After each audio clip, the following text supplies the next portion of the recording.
Today's theme is what is accessibility and what does it mean to you? While this conference is virtual in nature and we have speakers and attendees from across Canada and internationally, the Park's Accessibility Research and Conference team acknowledges that the land on which this conference is hosted is the traditional sacred territory of many First Nation civilizations, including Mississauga of the Credit, Anishinaabeg, Three Fires Confederacy people, and the Haudenosaunee Six Nations Confederacy people, and the ancient Wendat peoples. The territory, which we refer to as Toronto, is ceded land covered under Treaty 13 between the Mississauga of the Credit Nation and the Crown. The sacred custodianship of these lands comes from the Dish with One Spoon Treaty and Covenant between Anishinaabe and Haudenosaunee established way before contact with settlers. Today, this land is now home to many, including the First Nations people, as well as Métis and Inuit peoples. As settlers and visitors on this territory, we strive in our service to understand our responsibilities and purpose as custodians and caretakers of these sacred lands. At the same time, we strive to reconcile and understand these Indigenous civilizations who continue to be impacted by the ongoing process of colonialism. We invite all conference speakers and attendees to take a brief moment of self-reflection to contemplate your relationship with the land where you reside. As you attend this conference, let us pay respects to the Indigenous peoples that inhabited these sacred lands way before you and we arrived. And let us today pay our respects to the original caretakers of these sacred lands. Some housekeeping. We invite attendees to submit questions using the Q&A feature found at the bottom of your screens. Questions can also be submitted by telephone by calling 416-597-3422, extension 7879. You can type the extension in right away without listening to the preamble. Questions can also be submitted by email to engineeringhealth@uhn.ca. We have a tight schedule to stick to, but we will try to answer all questions, time permitting. If you require French captions, those will be displayed on a separate screen. Please see the link in the chat box. If you are accessing the audio using the conference telephone line, you will only be able to hear the conference in the original language each speaker is using.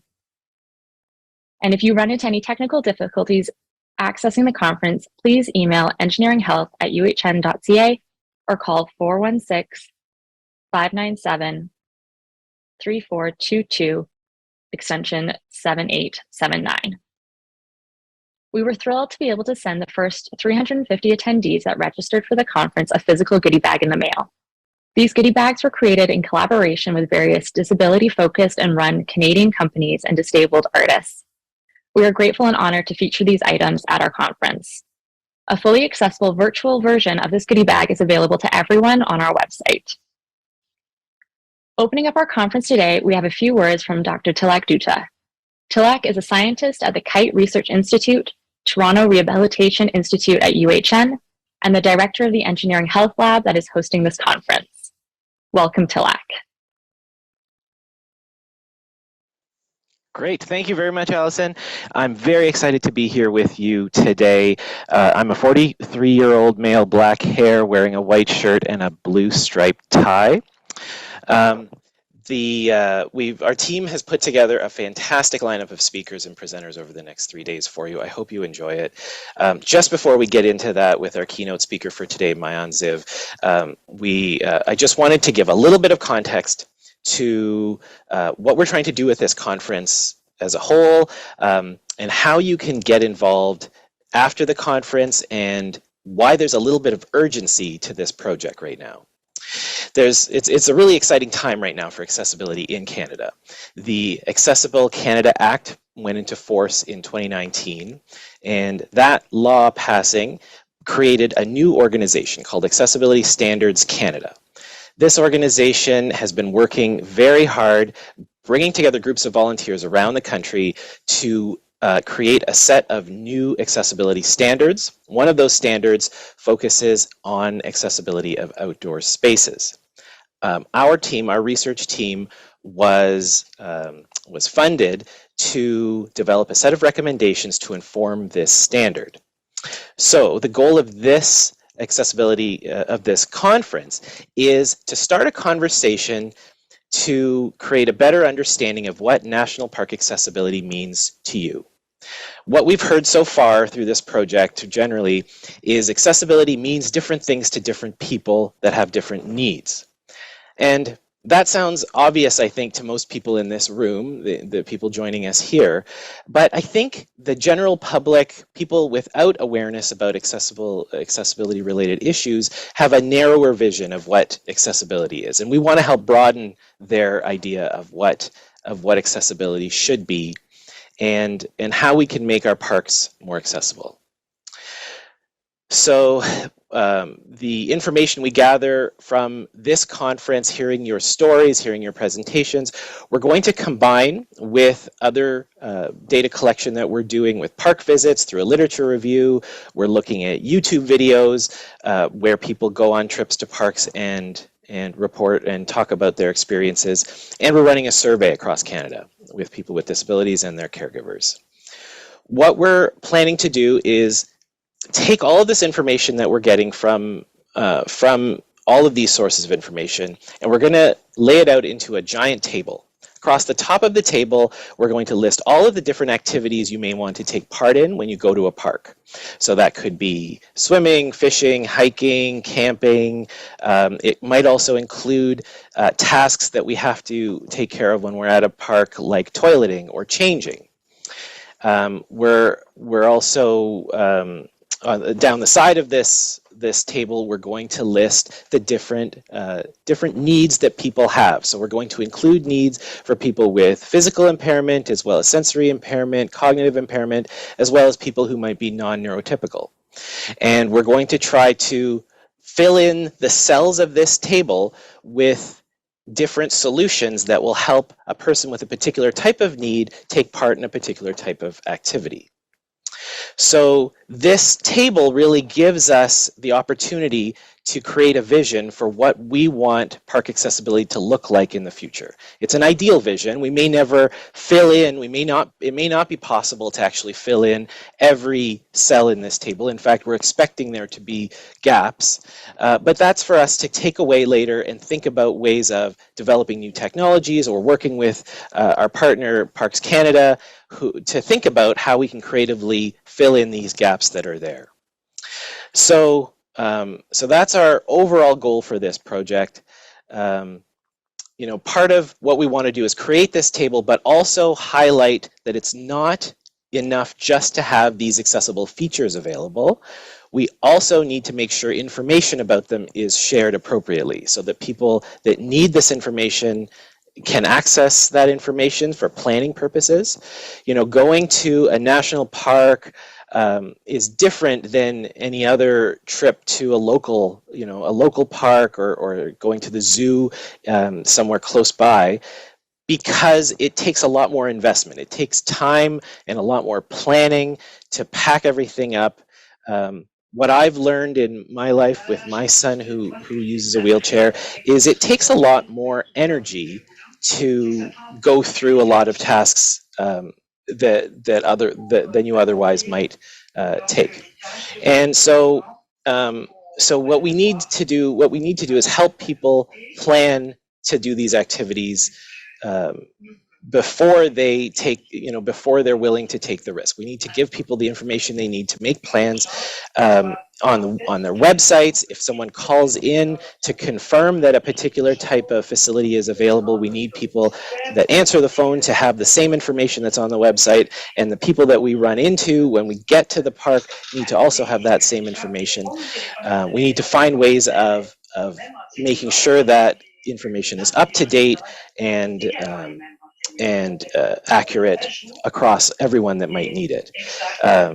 I actually had an opportunity just this past weekend to visit a national park, Georgian Bay Islands National Park, and a small example of a disconnect with this type of information was the visitor map that was handed out We were at the visitor center. I was doing this visit actually with Mayan Ziv's group, Access Now, doing a park visit. We had a powered wheelchair user and we had a walker user as part of my group.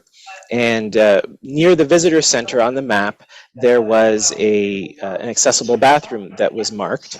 And it was getting time to catch our ferry to take the ferry back to the mainland from the island where the park is located. And it was getting close, and the walker user needed to use the bathroom. So we looked on the map and said, oh, look, we're right by one of these accessible bathrooms. Why don't we go check it out?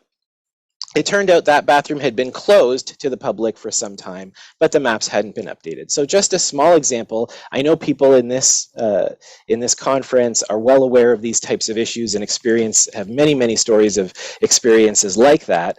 But in our case, the person I was with decided it wasn't worth going to another accessible bathroom that was further out of the way, because she was a little worried about not making it back to the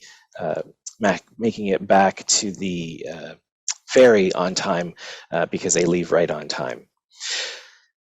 So we need to find ways, part of this project, what we're trying to do is finding ways of getting people on the same page, raising awareness of what accessibility means, the breadth of the different concepts that people should be thinking about, and finding easy ways to build this awareness. And one of the ways we want to do that is with your help. We want to write a crowdsourced book. We're calling it A for Accessibility. It's going to cover the letters A through Z.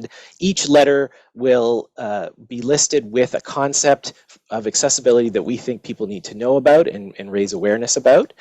And we want you to tell us what words and what concepts we should be including in this book. So for example, A might be for accessibility, B might be for bathrooms, C might be for camping, and with each letter, we'll list some key accessibility related concerns or adaptations or accommodations that need to be considered to make that activity or that concept fully accessible. So, and along with these concepts in this book, we also want to crowdsource illustrations that will be used in this book. So we're hoping to get your help with that book to help get people on the same page. In a minute, I think Melanie's going to share the links, share a set of links for you for how you can get involved in that, and 3 other ways you can get involved with us, which I'll get to in just a second. Just before we get to that, I want to highlight the accessibility of this conference itself or the lack thereof. We did try our best. Our team worked very hard to try to address all the accessibility issues we could think of as we set up this conference and planned for it. But I know that there were some gaps, and we do want your feedback. Thanks to everyone who's given us their feedback so far, and we are looking forward to getting more feedback. If there's anything you think we could do to improve the accessibility of this experience, please do let us know. We are planning to run another conference next year, and so we do hope to improve on all of these aspects at that time. The last thought I wanted to leave you with before we move on to our keynote here today is that I hope you'll see this conference as an opportunity for us to start a conversation on accessibility. And really, we want you to get involved beyond this conference if you're interested. And there's 4 ways you can get involved. First of all, I'll mention that I think we had 550 people as of last count, I think, registered for this conference. We had a lot more people who wanted to present than we had time for. So I want to make sure that you don't feel that we don't want your perspectives. We definitely do. So don't let that stop you from sharing your perspective. You can email us, you can call us. You've already heard the email address and phone numbers that you can use to get in touch with us. You can fill in our survey. There's a link for our survey and our list of links on our website as well. This is for if you're a person with a disability or a caregiver for someone with a disability. We want to learn from your experiences in parks. I already mentioned the crowdsourced A to Z book that we'd like your help with, that you can get involved with. And the last way you can get involved is through a discussion forum that we're launching. So again, a link for that will also be in the chat for you to access shortly. The discussion forum, we're going to use that as an opportunity to have questions answered during our presentations, following the presentations. We're not going to have a lot of time for questions. We're hoping we can create this discussion forum as an opportunity to let presenters and members of the audience talk to each other and answer questions. Okay, I'm very excited to see the rest of the presentations. I'll end it there and I'll pass it back to you, Allison. Thank you, Tilak. Apologies to everyone for that sound feedback. I believe we have addressed the issue now. Thank you all for your patience as we adapt in this virtual setting. Due to the initial delay, we won't be taking any questions this hour. Any questions that were submitted will be passed on to Tilak, who will do his best to respond at a later date or on the Slack channel that he mentioned. Today's keynote speaker is Maayan Ziv. Maayan is the creator and CEO of the internationally recognized accessibility app Access Now. Access Now is instrumental in crowdsourcing and sharing information about accessibility status at places around the world. Welcome, Maayan. Thank you. Thank you so much. I am so excited to be here. I'm hoping you can all see me. I'm not sure if it's possible yet because I'm looking at the screen and I don't see the changes yet. But I know for sure you can hear me. So I will start with a description of myself, which seems appropriate anyway. My name is Maayan Ziv. I'm based in Toronto, Canada. I am beaming into you today from my apartment in the city. I have shoulder-length brown hair. I'm sitting in my power wheelchair, and I'm really excited because I'm also wearing my "You Had Me at Accessible" t-shirt specifically for this conference. I'm going to be wearing my t-shirts all throughout the week as we tune into these amazing presentations. So a little bit about me and my experience, and then I'm going to open up with some remarks. I was born with my disability. I have always used a wheelchair. And, even from a very young age, I remember being presented where a world which basically it was just a given that I was different, that I would always need help. And therefore, we'd always need to MacGyver things. Barriers would exist, but that's really just because I had a disability. And this concept, I remember even as a very young girl, being quite frustrated with this picture of reality that, I would need to be adaptive and I would need to be flexible, and that the world would just stay as it was. And, I was so frustrated with this reality that I set out to kind of solve my own problem and build an app that focused on sharing information about the accessibility of places from the perspective of people with lived experience. And that's really what Access Now is all about. And in doing that, over the last 7 years, at Access Now, I've had the tremendous opportunity to learn from so many people with disabilities, from friends and family and caregivers all around the world who've shared perspectives and desires and dreams of what the world could be. What it could be if everyone bought into accessibility. What it could be if we all believed what many of us, the converted, already know. And that's why this type of conference today and the conversations we're having are so exciting, because the world is changing. The world is opening up to the ideas that as people with disabilities, we have always known that accessibility benefits everyone, that accessibility means different things to different people. But one thing that I'm really going to drive home on this morning or afternoon, depending on where you are, is what accessibility really is and how can we define it. In many ways, people still see accessibility as an afterthought. They see it as something that, you think about at the very end of your experience. If you consider a checkbox, you'll go down your list of everything you need to do And accessibility might be one of those things on that list. It's like the grab bar that you see in the washroom. They designed a washroom, and then in the end, they bolt it to the wall.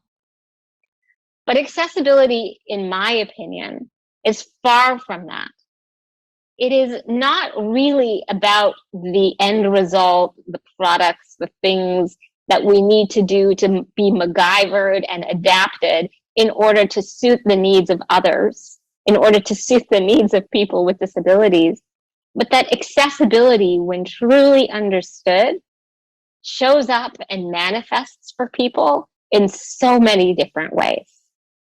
When done well, accessibility establishes an experience, a sense of belonging, a feeling of inclusion that sometimes is intangible.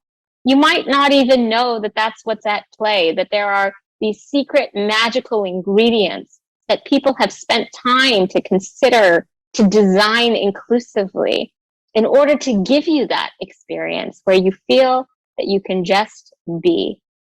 But often, one of the major drivers behind that experience is accessibility. So what does that mean? Well, accessibility can show up in our products.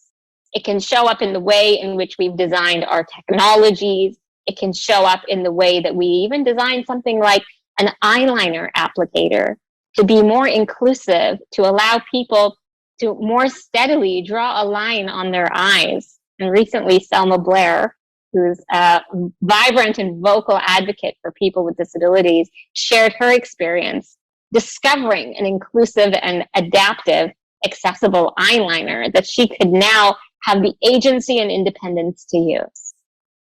It could be in a space that you visit.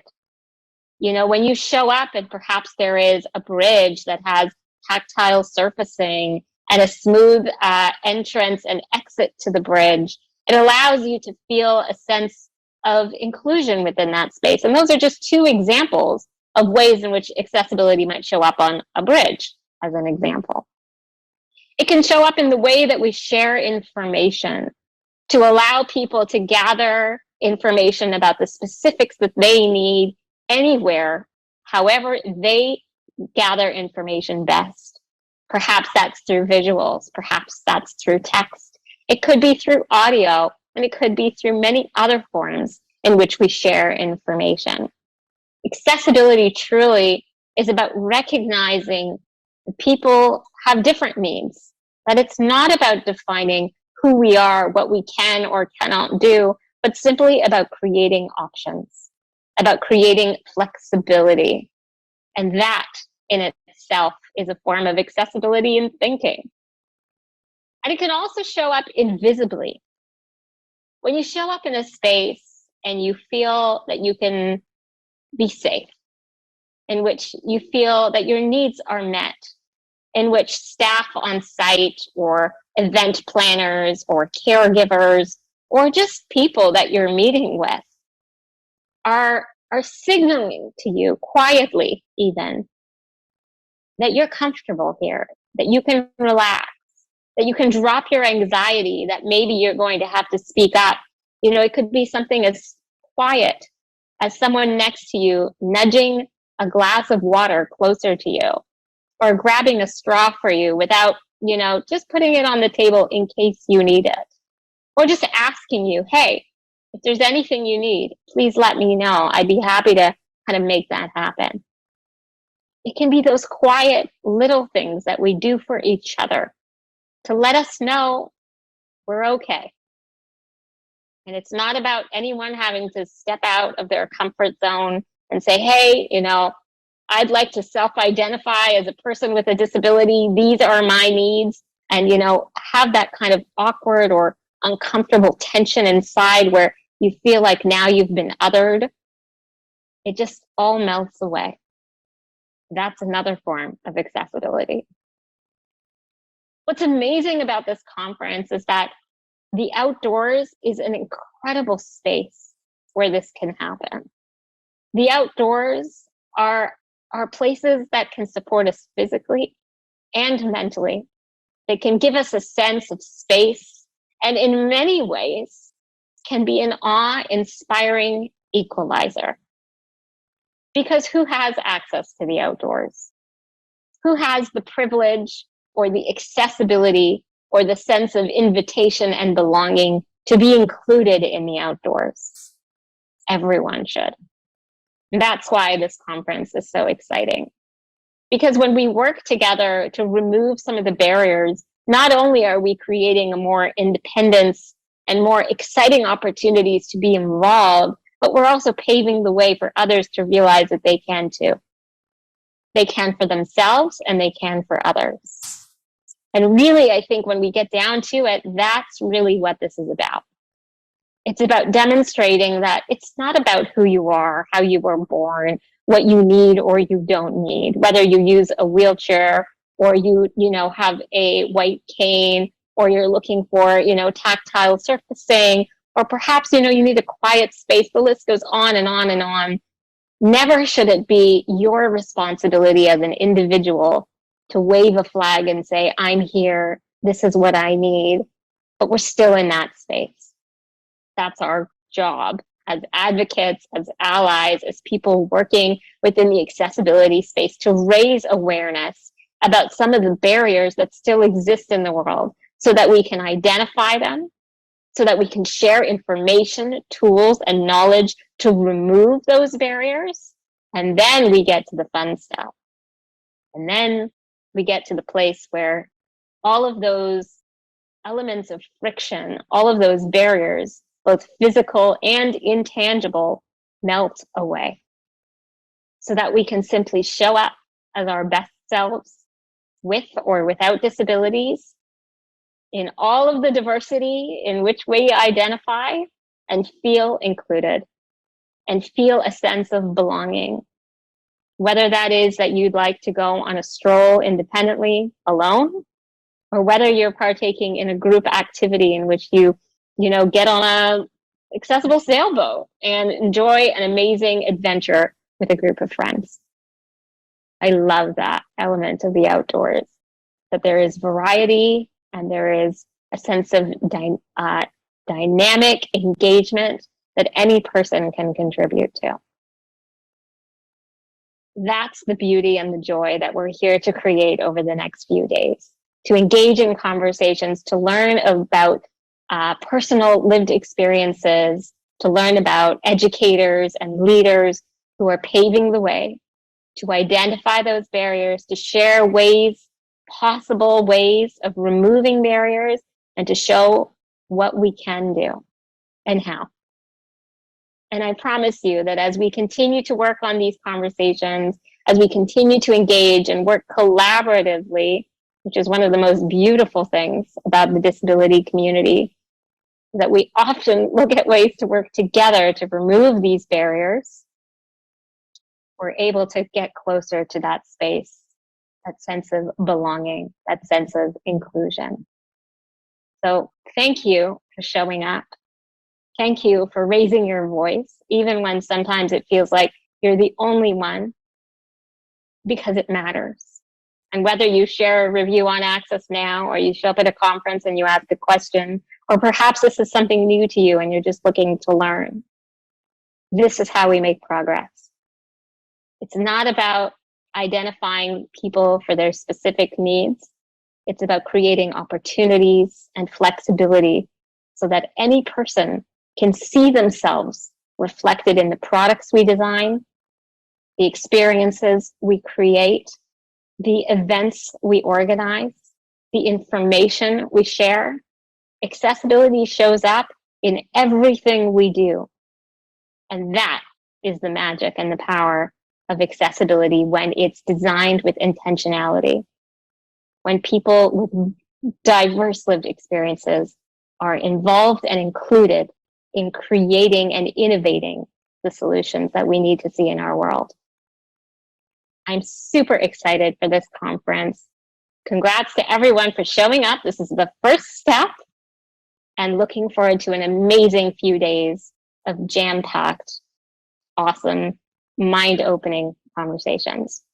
I'm Mayan Ziv. Thanks so much. Thank you, Mayan. That was wonderful. You've given us so much to think about as we move through the next few days. So this brings us to our first break of the day. Our next session will start at 1 p.m. Eastern Standard Time. Please use the next 15 minutes to take a screen break, get some fresh air, move your body, and we'll see you all back here soon.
Welcome back, everyone.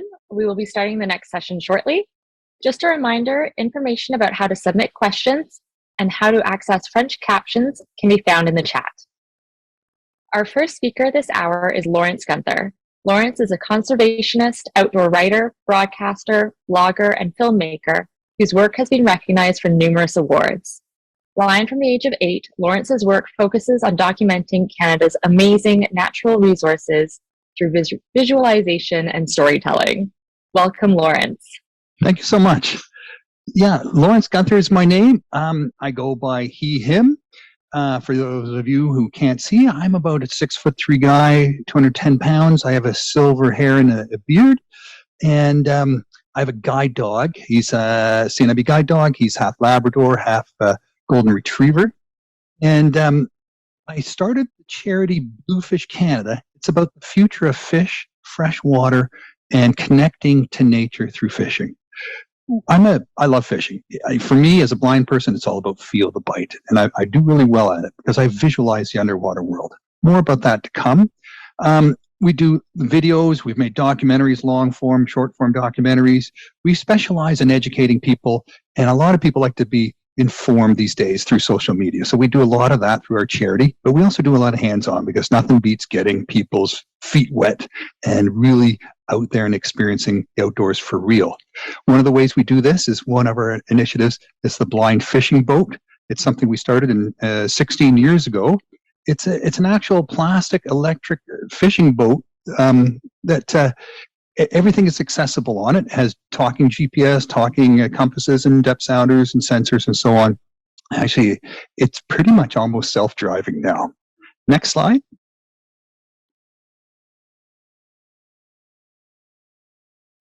We're going to talk about blind outdoor orienting on trails and water. You know, this is something that's really big to everyone who visits a park. Really, if you think about it, what's the number one thing that brings a little anxiety and excitement when you get out of your bus, car, off your bike, and you're in a park for the first time? Are we doing that trail? How long is that trail? Are we going to get lost? Are we going to find our way back? Are we going down that river? Are we going out on that lake? It's all about getting out there and getting back. So much of that, our park visits are about that. How do you do that as a person with vision loss? What's been tried? What works? What doesn't work? Where are we now? And where do we need to go? And there's a little picture of me with my guide dog on the ice there. Next slide. My vision loss experience started at around age 8 when I was first registered blind. I lost my central vision at that point. It was determined my central vision was sort of fading out, but I had a tremendous amount of peripheral vision. I learned a lot about, in the regular school system as someone who was legally blind with no central vision. I learned a lot about social aspects of having a disability. That really was driven home for me throughout my public school career and 9 years of college and university. It was in my early 20s that the vision loss spread out to my peripheral vision, and I lost my functional sight because up until then I could still pretty much do a lot of things just by looking or expanding or magnifying vision. But in my early 20s, I had to learn how to do things without looking, to live life as a non-sighted person. So I learned Braille, got a guide dog, and a few other tricks that allowed me to get along. And then in my late 40s, it spread to the point where I no longer have a night-day vision. I can't see a campfire, a sunset. So, that whole of vision loss went into a whole other area of mental health and things like that, challenges, and so I've really experienced a whole range of all types of challenges throughout my life, all ranges of sight and sight loss.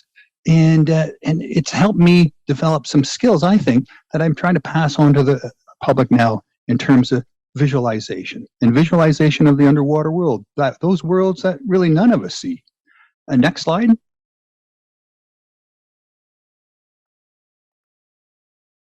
My outdoor experience started as a child. My father had bought an old homestead, 200-acre homestead. We built a summer house on it, a pond.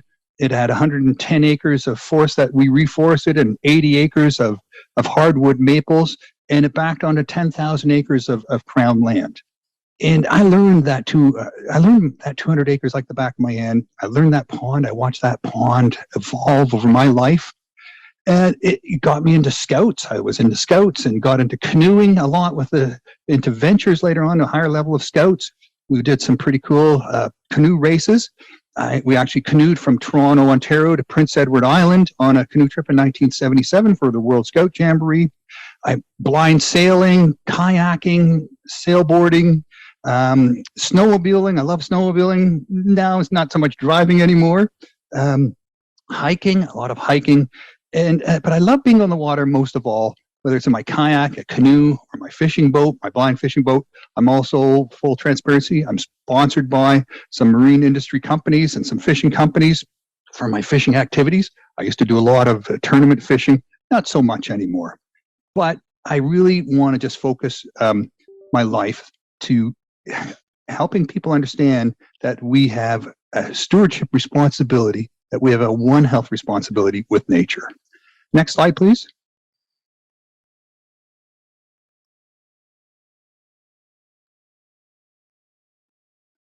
Slide 5. So if we think about accommodations for people with disabilities, and especially for people with vision loss, low vision, blind, deafblind, there's certain ways we can do it just naturally. Like if you have limited sight or no sight, you're probably going to go in the front of the canoe. You're not going to be spotting rocks, but you're the engine up there, and the person at the back of the canoe is going to stern. If you have some vision, enough to stern the boat and steer it down along the shoreline, you'll be in the back, and the person up the front will be the sighted person spotting for rocks and hazards. Leading and following, if you have some vision, you'll be guiding the person without the vision. If you have no vision, you'll be following someone else. That's just natural ways to do it, and how to hold and each other, how to rope off or use sticks or handholds to guide the person single file, side by side. There's all sorts of many variations and techniques for moving down a trail as a person with a vision loss with a sighted guide. If you're on a sailboat, they have all sorts of blind racing on sailboats and blind sailing with different types of levels of blindness, and that turns the category you race in. The blind person will be working the tiller, steering the boat. They use the wind on their face, the feel of the waves on the hull, and the other blind person will be pulling on the sheets. The ropes raise and lower the mainsail, or rope off the boom. There's all sorts of ways of doing that, and that's fully accessible in many ways. Canoe portaging, I love portaging, and of course the traditional method is someone carries the canoe and the other person carries all the gear. But if you're blind, you got a canoe on your head and you don't see where you're going, that can make for some bumpy trail crossing. So 2 people carry the canoe and you carry your gear at the same time. One canoe, 2 canoe heads. You put the blind person at the back, the sighted person at the front, and you just follow the canoe. Just follow the canoe. You can't get lost. Roping off, if you're on any sort of precipices, climbing, mountain climbing, rock climbing, roping off is a great way to do it. It's easy to go up anything as a blind person. Coming back down, if you're on your hands and feet, it's easy. But if you're walking down, that's a lot challenging. When you walk up a mountain, you feel right away with your feet, with your hands, with your stick, how far you have to take each step, how high you have to take each step. When you're coming down, not so easy, because you got to reach way down. Is that 2 feet down, or is that 20 feet down? This is where it gets a lot more technical, and there's a lot more instruction, but it can totally be done. Sighted guides are important in all this, but do they have to be? And it's great if you can get out there and have less sighted guides than more. Descriptive narrative, your sighted guide can talk you through it, can hold you through it, hold your hand, rope off, all sorts of ways.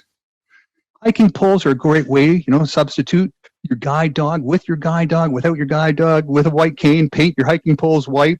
Hiking poles are fantastic.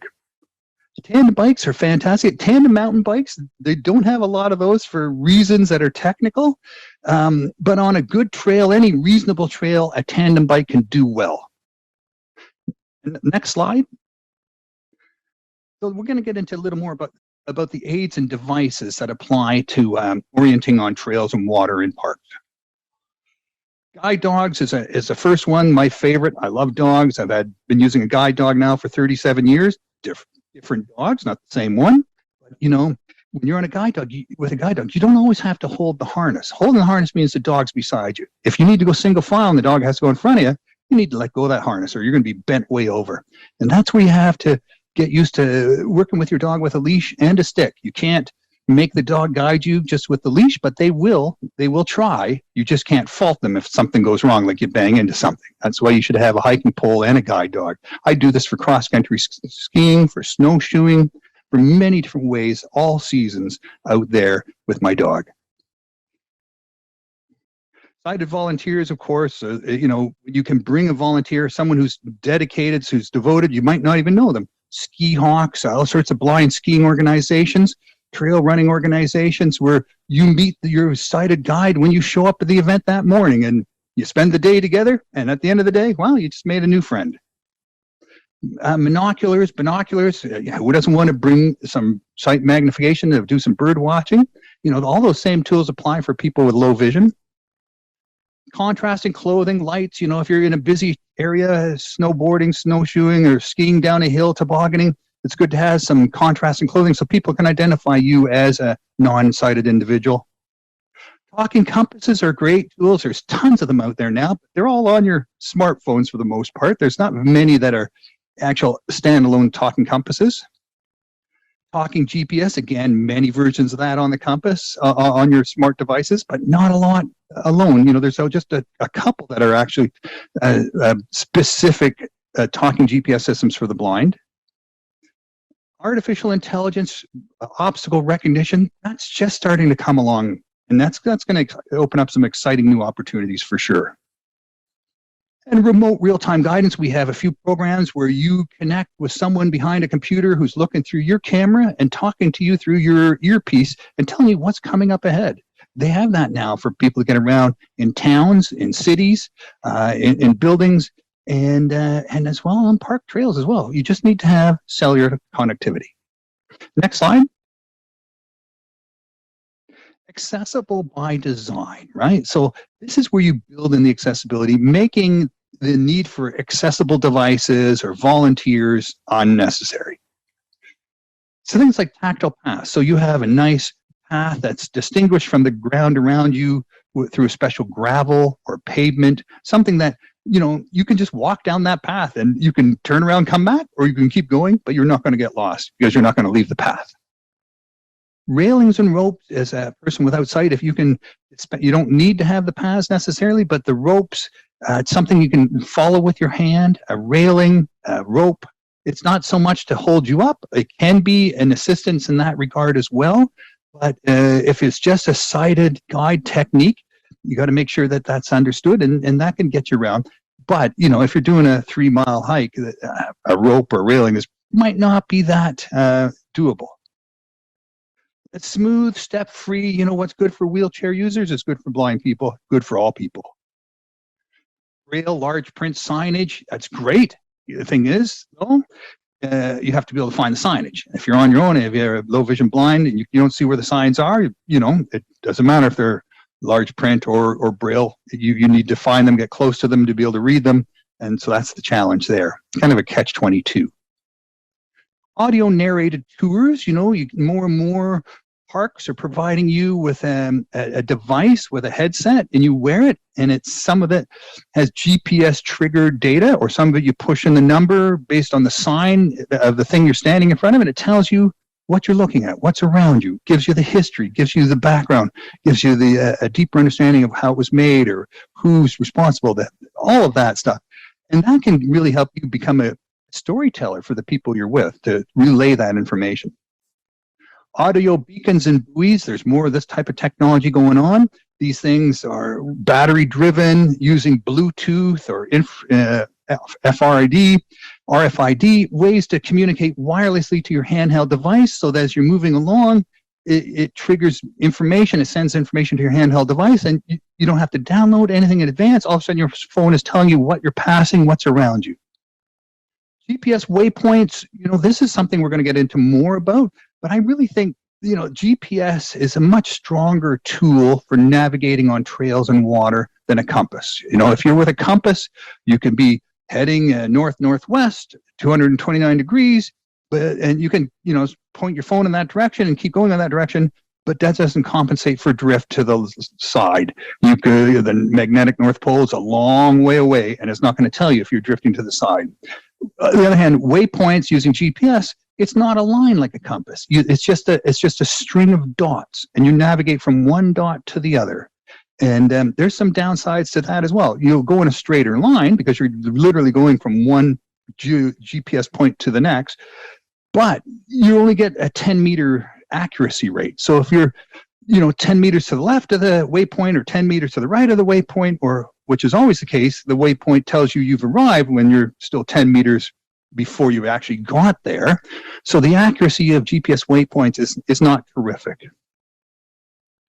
Pre-recorded GPS routes and more devices are being able to share those, so you can get this information, download the waypoints with the information that goes along the waypoints for a trail, and that can be really helpful. This is an area where we can really advance in, I think, to improve park accessibility. Slide 8, risk mitigation, litigation. Whenever you're dealing with volunteers, the public, people with low vision, blindness, who's taking responsibility should something happen? If a blind person bumps into a sighted person, knocks them off the trail. If a sighted guide drops the blind person off a cliff. If a blind person falls down when they're being guided by a sighted volunteer and hurts themselves. Waivers and consent and acknowledgement. There's a lot of challenges, and I think a lot of these legal issues still need to be sorted out, because you don't want to have these things become barriers. Things like backcountry skiing. I know there's a blind person in Western Canada who's taking people blind backcountry skiing. Now, for those of you who've never backcountry skied, when you get to the top of the mountain, you ski back down the mountain, no trails. The first 2/3 of the mountain, it's just snow and drop-offs. The last third, you're skiing between trees, and there's no trails. So you don't want to be falling into a giant tree well all under the area underneath the tree where there's no snow. That can be a 20-foot drop. Whitewater kayaking, rafting, same thing. Mountain climbing and hiking. Anything you can think of outdoors has risk. But if you want to do it, you should be ready to assume the risk. But if there's a promise of some sort of accommodation and so on, and that doesn't work, it's failing you because it's not working as advertised. Well, there's some litigation issues there. Yeah, let's see here.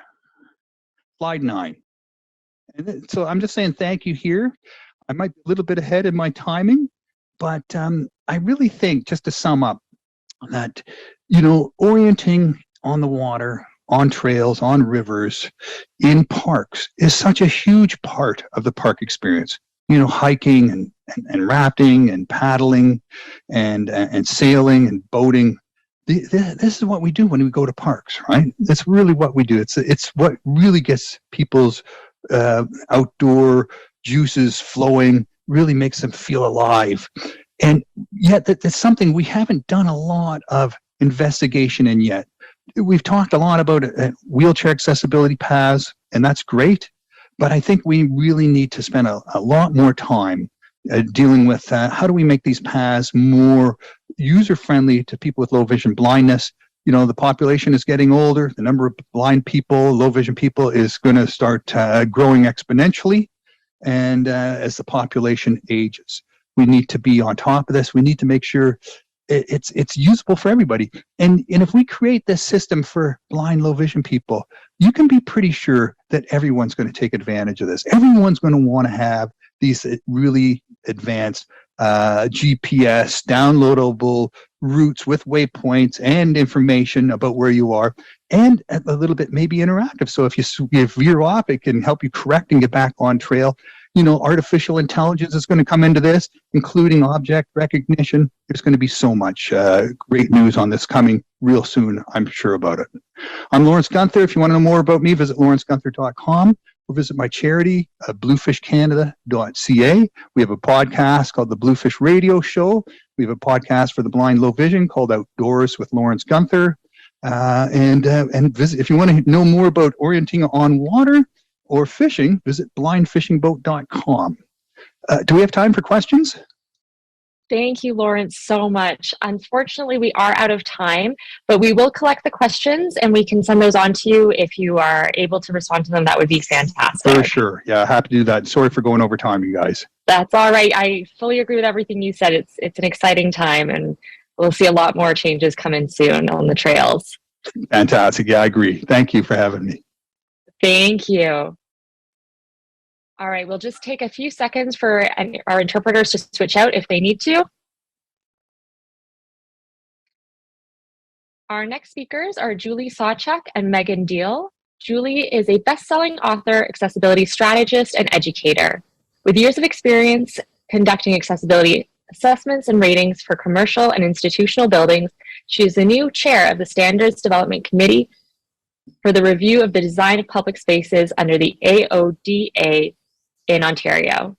She is presenting with her summer intern, Megan, who is passionate about making public spaces more accessible through functional architecture. Welcome, Julie and Megan. Hi, and thank you so very much.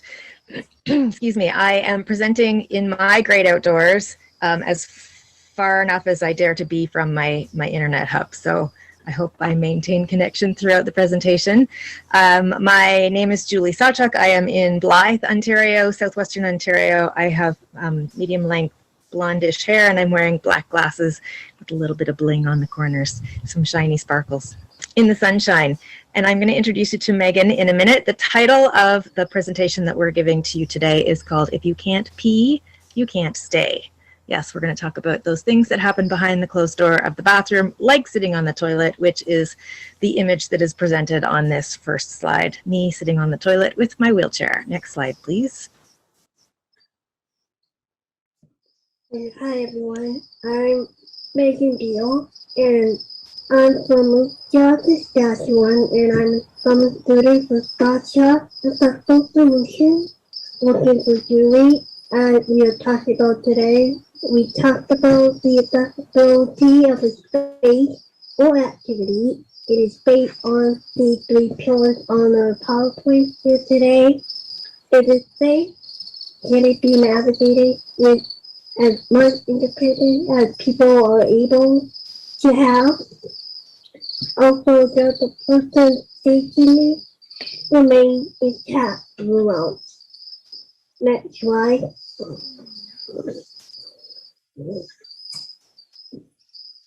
Next slide, please. Next slide. A little bit about myself. This is Julie. I sustained a spinal cord injury in 2015 and have been since then navigating the world using a manual wheelchair. On the slides here, I just wanted to show you some of the examples of the outdoor experiences that I have had since my accident. Prior to, I was a very active outdoor person, hiking, skiing, biking, everything. And now here are some of the ways that I get around and do things outdoors. From right here in Huron County, the photo on the left where I am, what do I call this? Ski pole rolling on the Goddard to Guelph Rail Trail. And the photo on the right, I'm in the gravels, like literally in the gravel in Newfoundland on the west coast on a path. I could not navigate this path by myself. I did need some help, but it was pretty fabulous to be out and in this outdoor space. Next slide, please.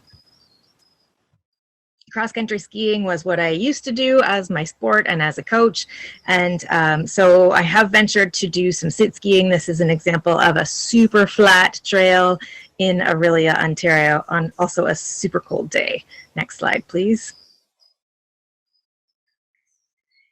My new way of hiking independently is in a kayak on a lake, and that's what I'm doing here in this photo.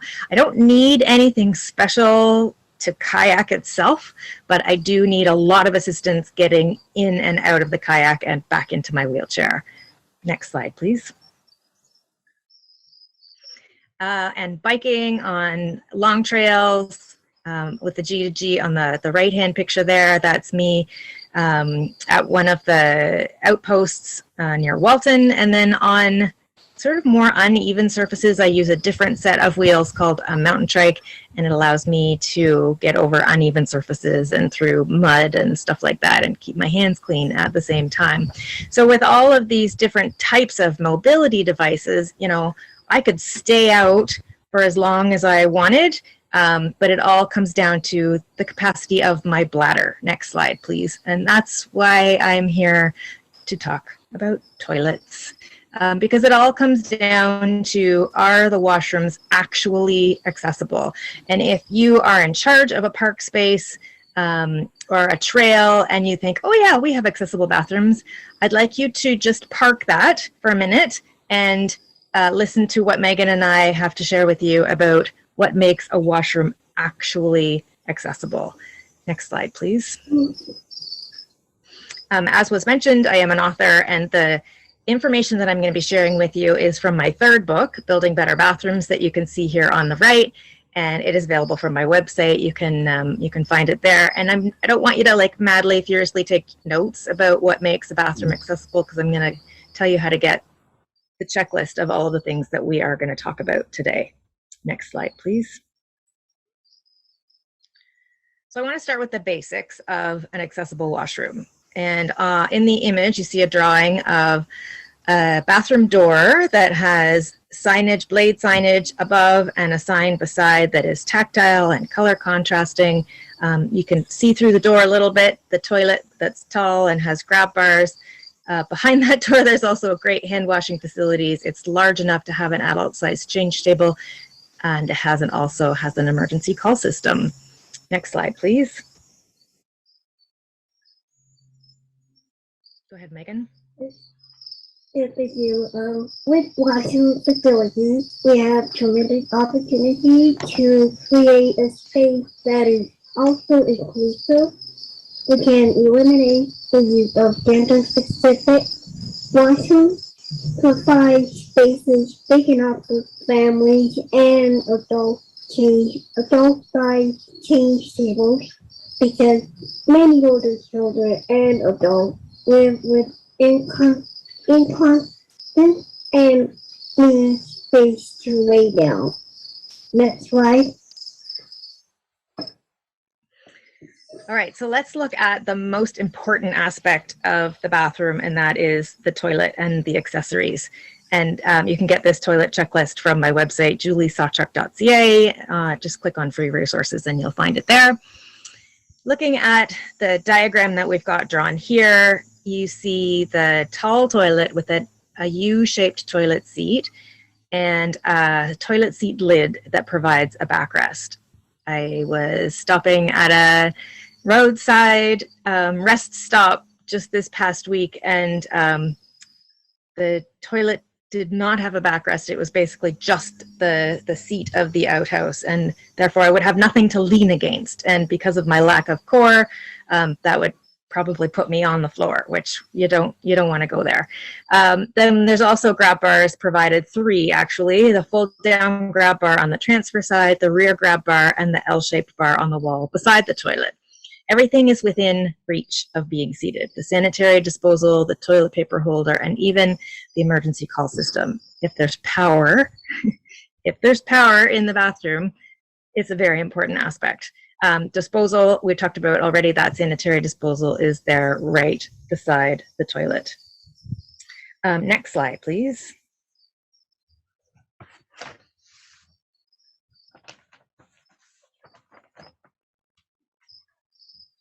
And washing hands is the second most important thing in the bathroom, right? Especially since what we've just been through, we all know the importance of washing hands. And being able to do that while seated, if you are a wheelchair user, without having to touch anything while you have soapy hands or wet hands. So you can roll right under the sink, you can reach the soap, and you can reach the paper towel all without having to move. And then the bonus is, if there's a mirror, you can actually see your face in it, because everybody wants to check that they don't have spinach in their teeth, for example. Then you can drop the paper towel into the garbage and hopefully hit the automatic door opener with your elbow and get yourself out of the bathroom. And voila, your hands are still clean. Make sure that garbage is not foot activated. That's how you make it inclusive. Next slide, please. So as we all know, most public bathrooms, they have baby size change tables. They are low cost, easy to install, and everyone can relate to needing to change the diaper of baby or toddler. What most people do not realize, cannot relate, is that it's not just babies that need diapers. Children with disabilities become adults, and it's inconstant. It's part of their lives. It did not just go away. As for example, in my photo on the right side here, it shows that there was one toilet, one bathroom that had an adult-sized teen table, which was very exciting. Having access to adult-sized teen table means that adults who need it did not have to get changed in the back of the van or the floor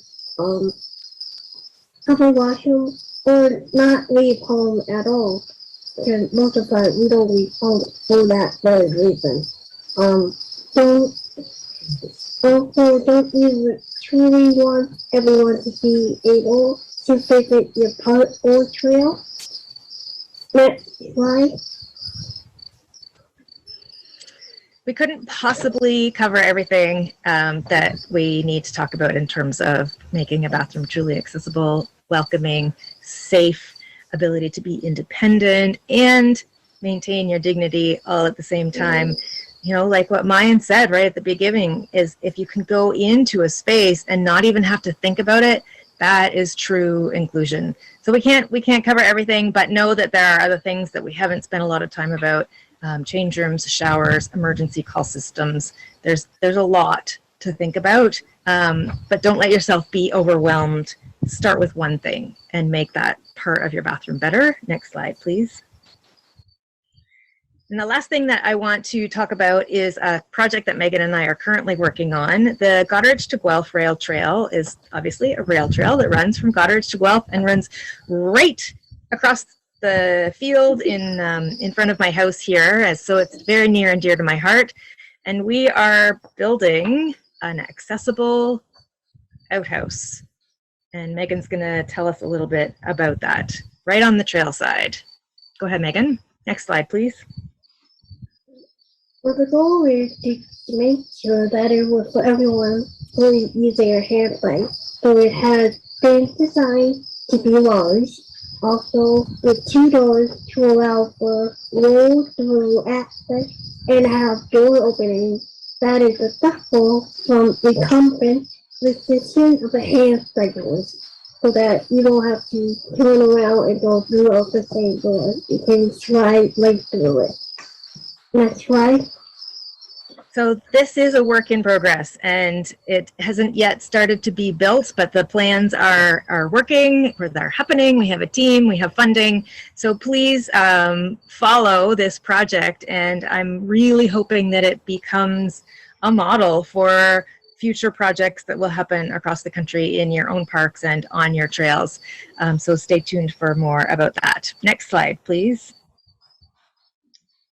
So once we get past the uncomfortable conversations of what happens in a bathroom, we all start to realize that we all do it. So why not just talk about it, make it a little bit more comfortable, and therefore it's more likely to be possible everywhere that you go.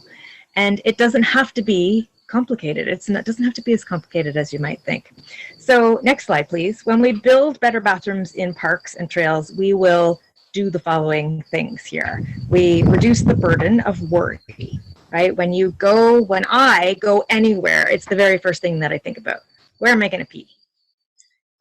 We have the opportunity to prevent injuries, falls, slips, people pulling grab bars off the walls. Been there, done that. When you create an accessible bathroom in your space, in your park, on your trail, it creates a reputation for you as a leader, that you care about accessibility, and it will bring people back. I go back where I feel welcome and where I feel included and where I feel safe. And that's what you want. You want people coming back. And we all know we're here because we understand the importance of getting out being outside, enjoying the outdoors, being with our family and our friends, nature, fresh air, crickets, being on the beach, which is where I am here in Goddard, on the Moby mat at the beach, because I can roll on it on my own, enjoying outdoor spaces. Next slide, please. So we've given you a lot to think about. Please feel free to reach out to me if you want some more details, you want some help. There are loads of accessibility consultants across the country that you can call upon for help, people like Megan and myself, and we are always ready to help. Send me an email, julie@juliesawchuck.ca, or visit my website, same address, juliesawchuck.ca. Just make sure you spell my name right. Everybody always wants to add in an extra C, Sawchuck. Thank you so much. It has been a pleasure. Next slide, please. Please pick up your free toilet checklist. If we were in person, I would be handing these out to you for free. So please go to my website, grab your toilet checklist, find me on Instagram. I just posted about the accessible, quote unquote, accessible outhouse that I experienced last week. Find me at the Julie Sawchuck, also on everywhere else, YouTube, Facebook, and that one is LinkedIn. Thank you so very much. My goodness, we're wrapping it up with 8 seconds to spare. I think we have time for questions.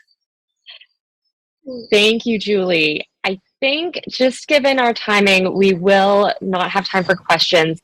I think what we will do is we'll take in all the questions and then we'll submit them to you. If you're willing and able and want to type up a response, we can then post those questions and answers on our Slack channel. And hopefully that'll just give people a chance to get to know you there. I'll just take a few seconds to swap out our interpreters if they need to. Thanks, Allison. Thanks, Megan. Thank you so much.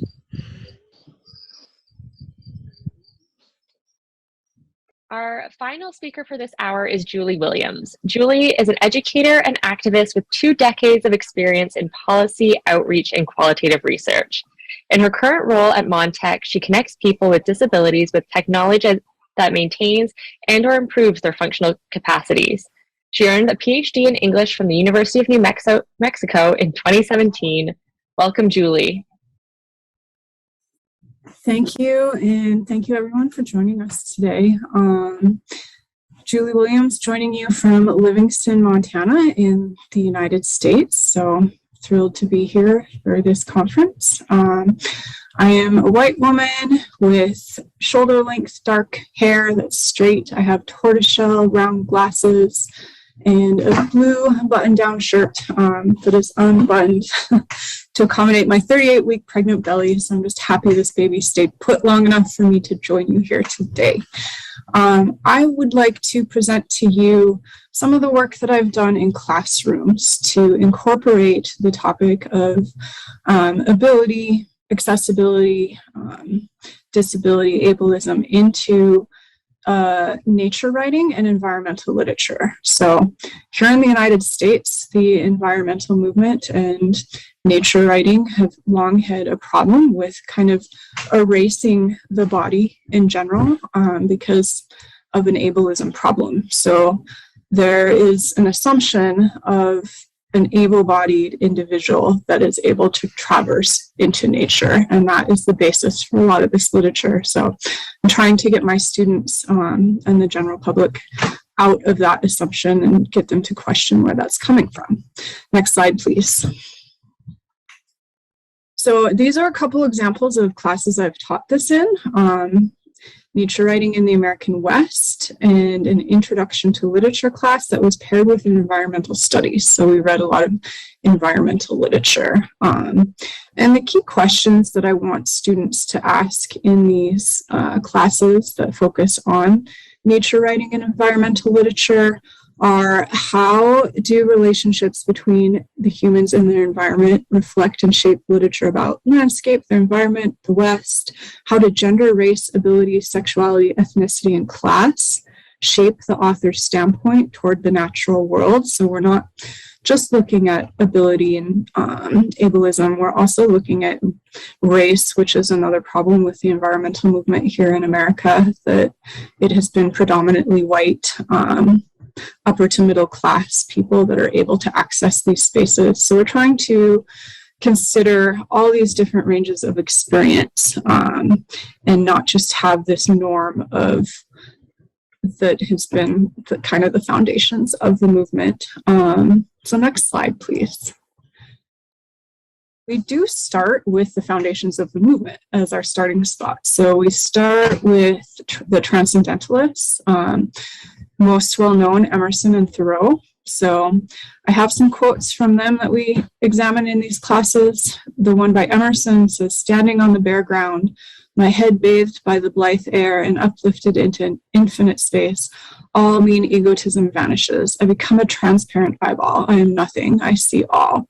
So you see on the left an image that someone has sketched of this transparent eyeball on top of some really long legs. And he's just kind of erasing the body and embodied experience in nature, in focusing on what he's seeing there, and rather than the bodily experience, not realizing that seeing itself is an embodied experience, and he's seeing through the lenses of his ability, race, and class.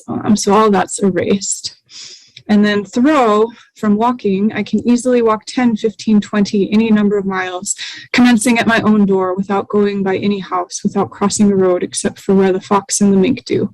Man and his affairs, church and state and school, trade and commerce, I am pleased to see how little space they occupy in the landscape. In wildness is the preservation of the world. In short, all good things are wild and free.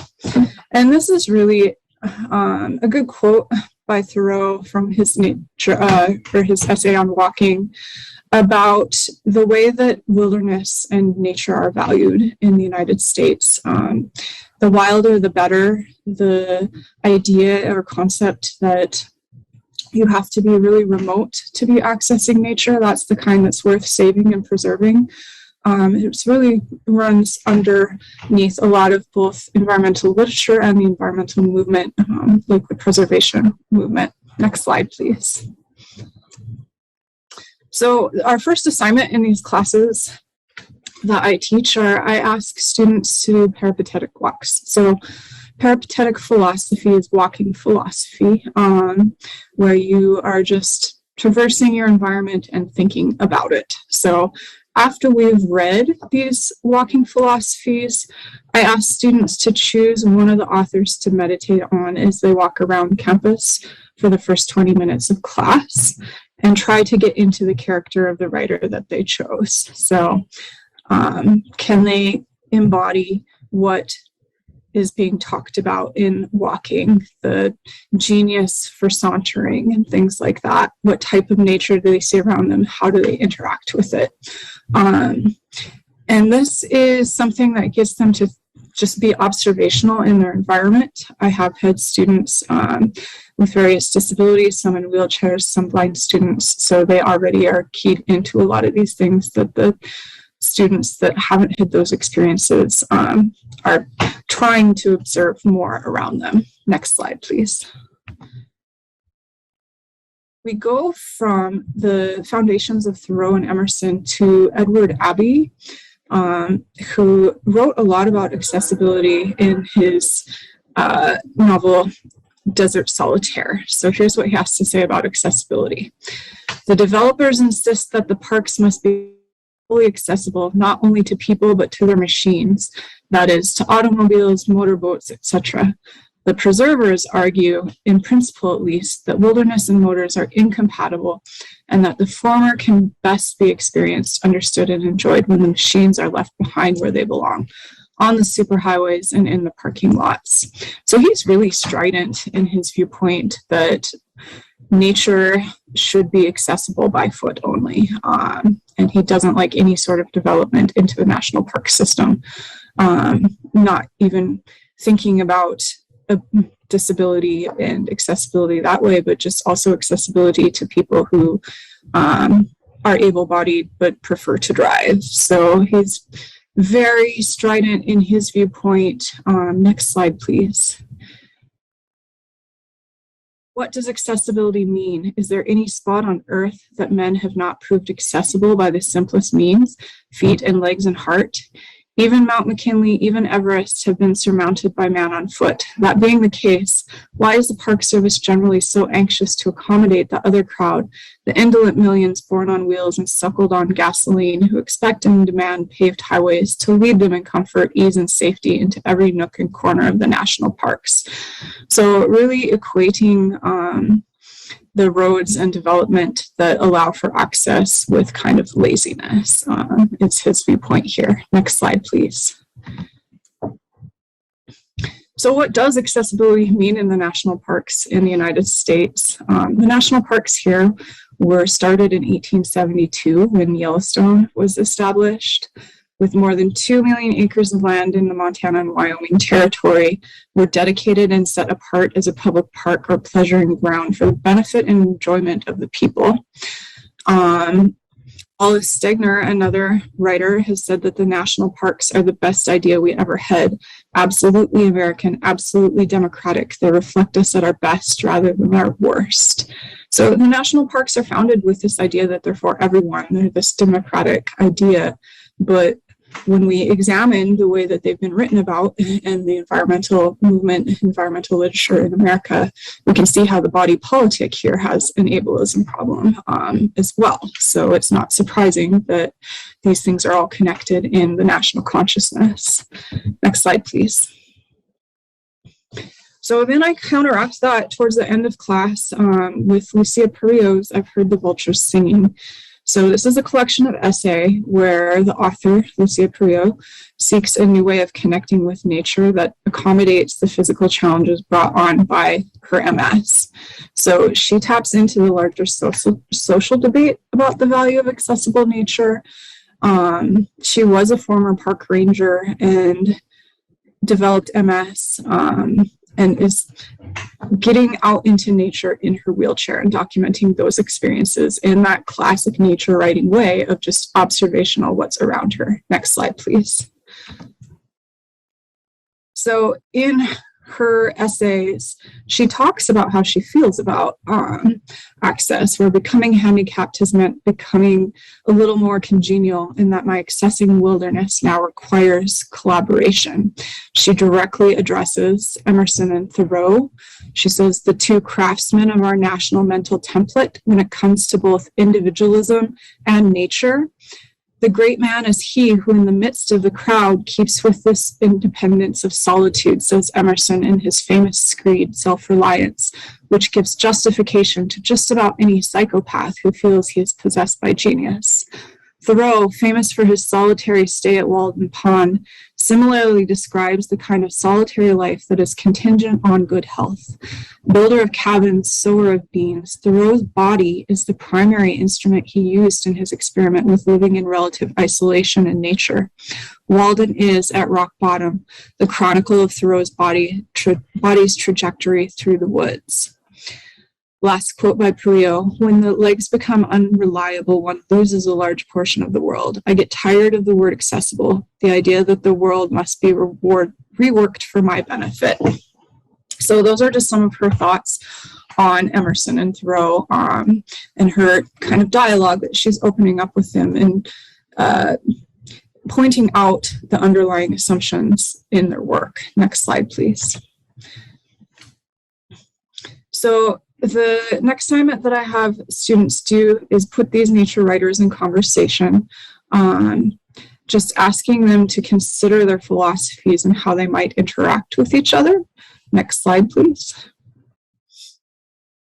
So some examples of student letters from that is they've really picked up on the main philosophies that are being addressed. So they mostly choose to write to Edward Abbey from Lucia Perio and ask him to consider her perspective.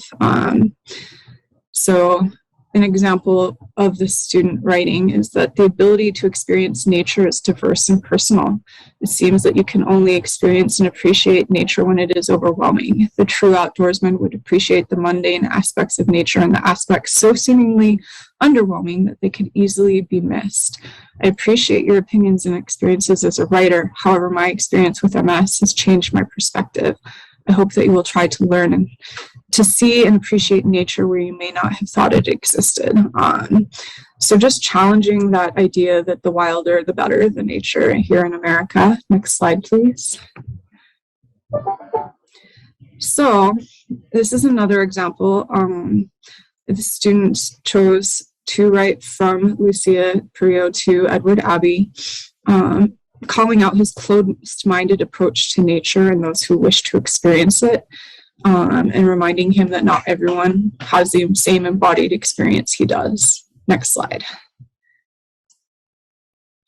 And then in the final assignment, it's a peripatetic walk, just considering everything we've learned throughout the semester. So I asked them to, again, walk around campus in the way that they have available and consider the ways that human construction helps or hinders people with disabilities. How do aspects of the built and managed environment reflect ideas expressed in the social model of disability? How do you view your environment differently after having read Perio and other authors with disabilities and articles on social versus medical models of disability?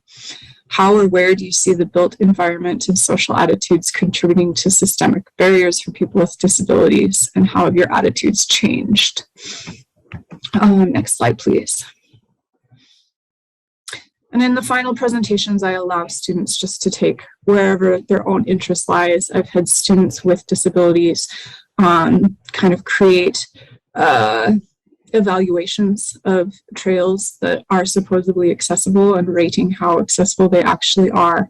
And then some students just choose to write about the nature around them. So I consider any of that a success as long as they're showing reflection on these underpinnings of the nature writing movement, observing what's around them, but with this added layer of how do we make nature more accessible to everyone to get at that democratic ideal where it does belong to all of us. What does that actually mean when it's put into practice? So I think I'm almost out of time. So thank you for attending today.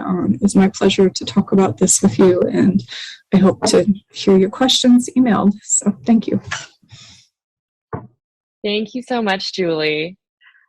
All right. Thank you to all of our speakers this hour. We are so grateful you were able to join us today. This has been hugely enlightening. We will take a short break now, and our next session will start at 2 p.m. Eastern Standard Time. See you all soon.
Welcome back, everyone. We will be starting the next session shortly. Just a reminder, information about how to submit questions and how to access captions are found in the chat. Our first speaker this hour is Matthew Corkum. Regardless of living with cerebral palsy, Matthew earned his PhD in atmospheric science.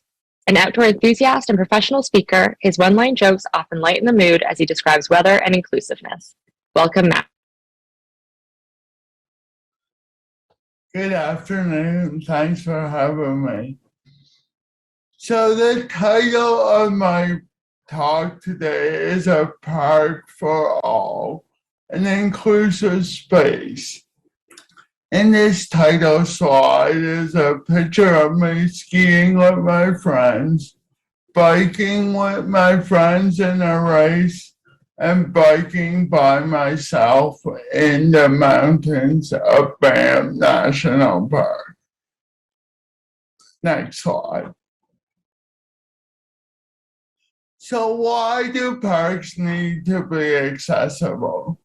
Well, between 20 and 25% of Canadians identify of having some form of a disability. These people want and deserve to use the same spaces and have the same experiences as everyone else. Accessibility within parks not only benefits those with disabilities, but usually these changes make it easier for everyone to enjoy the same space. Next slide. So I'd like to talk about a myth here. Many people think that those with disabilities only spend time with others with disabilities. That is wrong, completely false. I make friends just like everyone else, and my friends have the same interests as me. That's how we all make friends. We don't look at the abilities of our friends. We look at if we have similar interests, can do the same things, and can do this similar activities. So my friends like hiking, biking, and recreating in the same spot as me. Next slide. So I started downhill skiing about 1.5 years ago, a year and a half ago, during the pandemic, through an organization out of Canmore, Alberta, Rocky Mountain Adaptive. They do most of their experiences out of Banff National Park and other nearby provincial parks. And they work hard to recreate in the same places as others. So friends can have fun together. They allow me to ski with my friends, which is the most important thing to me. That's why I started skiing, not just so I could ski, so I could have a ski day in the mountains with my friends. Can you roll the video? So here I am skiing at Sunshine Village in Banff National Park. And here you'll see other skiers skiing on the same run as me. I do not want to be secluded to my own run for people with disabilities.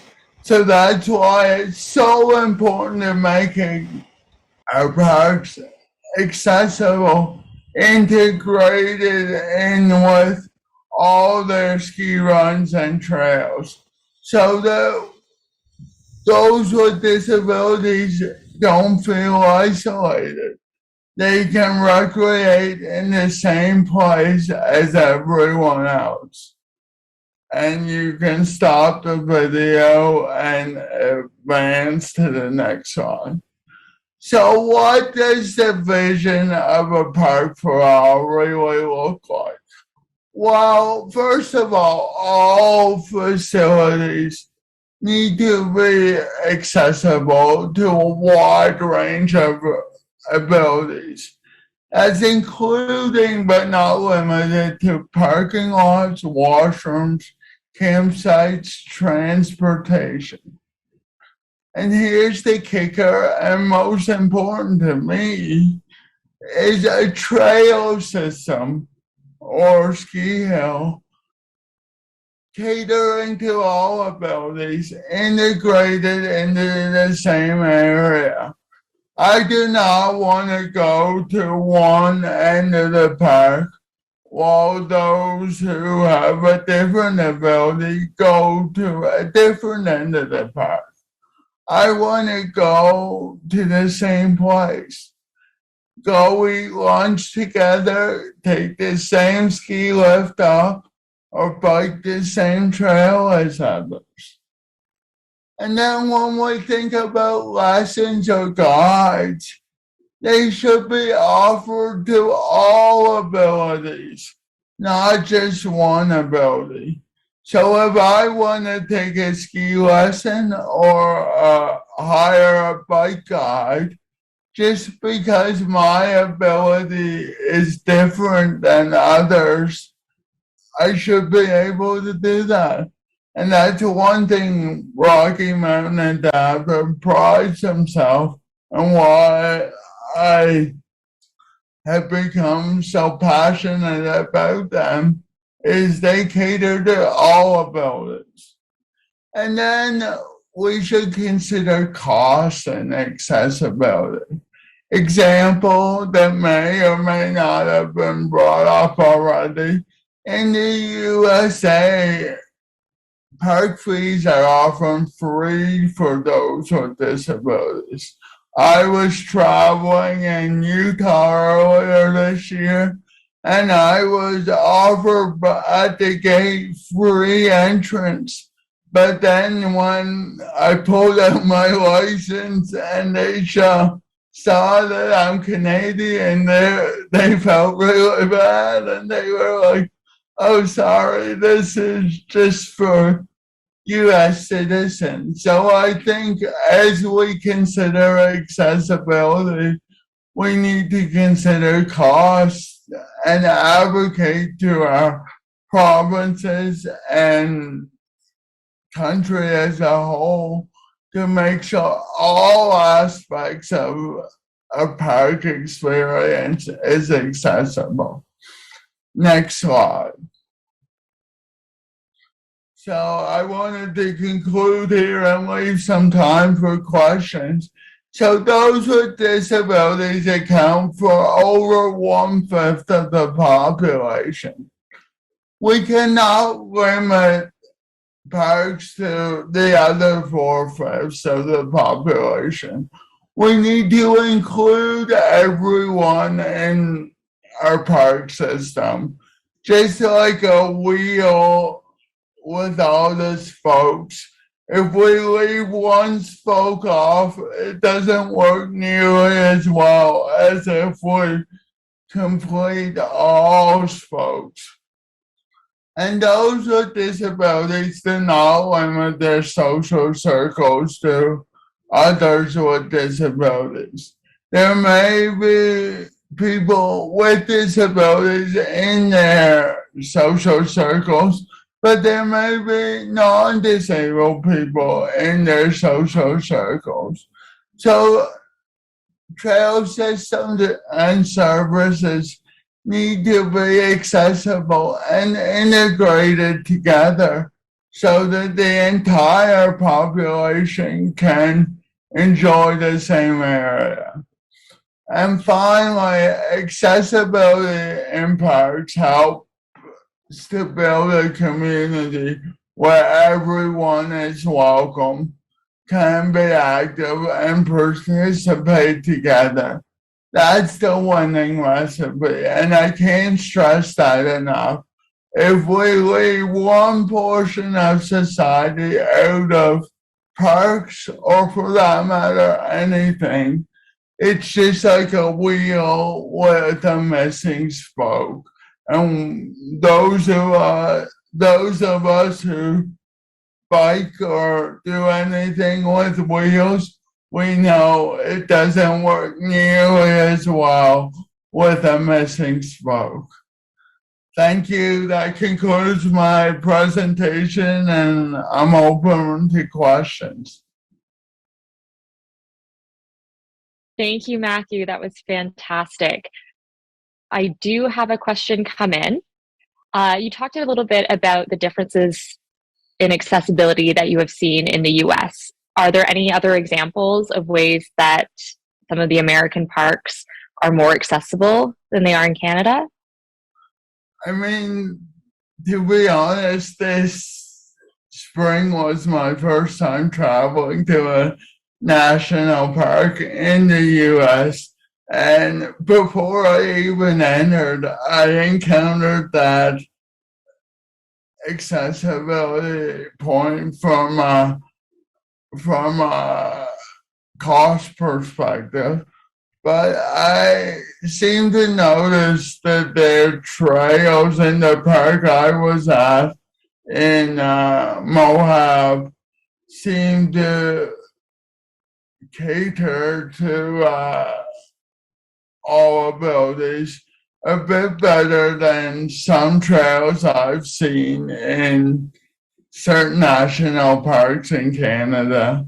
However, I still have so many more to explore, so I'm sure I'll come across more examples as I go.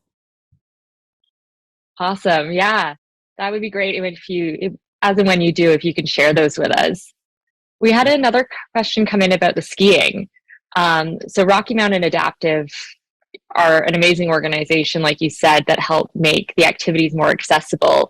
Have you found the ski resorts themselves, like some of the buildings, to be to have obstacles and barriers? Yeah, so that is a challenge. I know.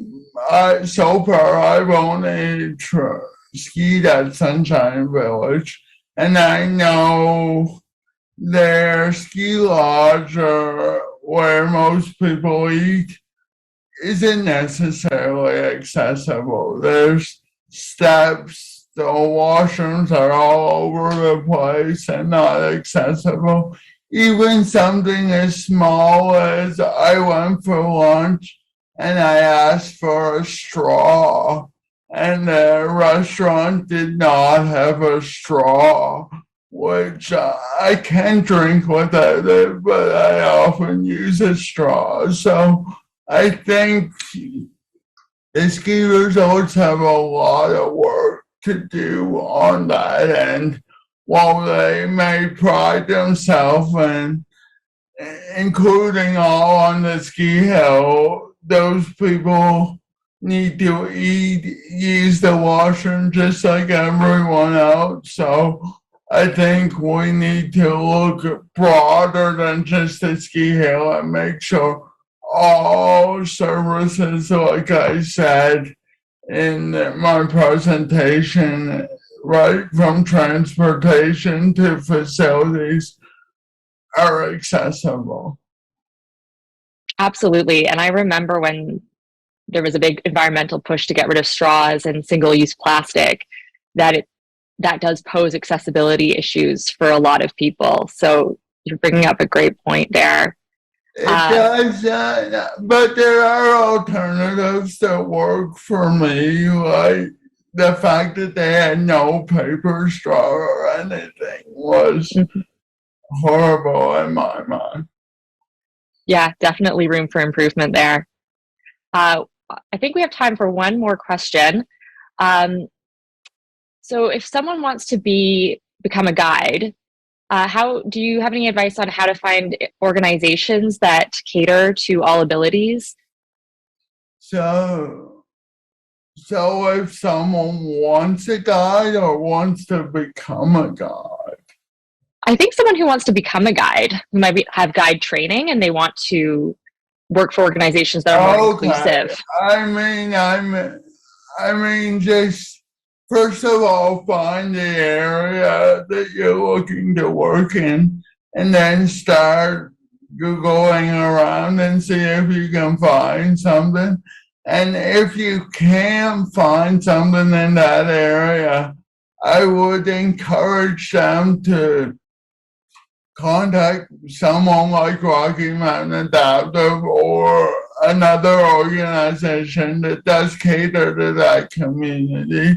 And they all seem to know each other or know of each other, so that's often your best resource, and they can help you get in touch with someone in the area that you're looking. Wonderful. Thank you so much, Matthew. I think that's all we have time for today. Thank you so much. I'll just take a minute in case our interpreters need to swap out. Our next speaker is Leah Riddell. Leah is a bilingual deaf interpreter who educates individuals, small businesses, and corporations about inclusive communication strategies through her Signable Vision Inc. business. Leah is also a consultant, trainer, sign language instructor, artist, and advocate for inclusion, striving for access for all, everyone wins. Welcome, Leah. Thank you very much for having me here today. I am, with respect and gratitude, I operate here on the shared, unceded territory of the Anishinaabe, Haudenosaunee, and the Huron-Wendat nations, originally known as Cataraqui and now known as Kingston. I honor their cultures, traditions, and languages. Inclusive communication is a passion for me. Next slide, please. Hello, I'm a white woman with short brown hair, wearing an orange V-neck shirt. I'm wearing glasses with blue frame. They're new glasses for me, so I'm still getting used to them. I use the pronouns she and her. My name is Leah Riddell, and I am a bilingual deaf entrepreneur who founded my business, Signable Vision Incorporated, and I teach individuals, small businesses, and larger corporations inclusive communication strategies across Canada. The slide shows 3 images of illustrated samples of these services. So how does this work for businesses? I come to employers' businesses to observe and evaluate their staff. I then consult with the employer regarding what they're doing right, and I provide feedback on opportunities they have to improve. I coach them through scenarios of how to communicate with peers or customers successfully. And then I provide training for their staff. I empower businesses to create deeper, more inclusive client experience and space. And they learn basic sign languages as well. Now, there's many benefits and reasons why this is important, but that's a topic for another time. If you're interested, you can follow me on social media or see me at my website.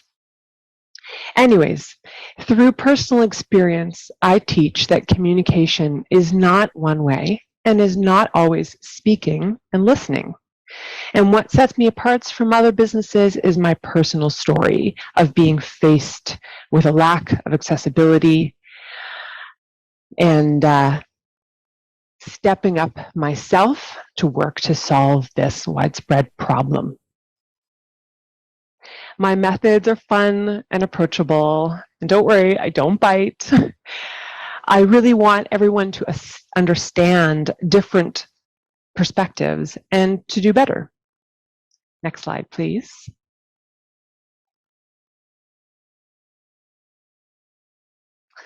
Not everything needs to be so wordy when posted.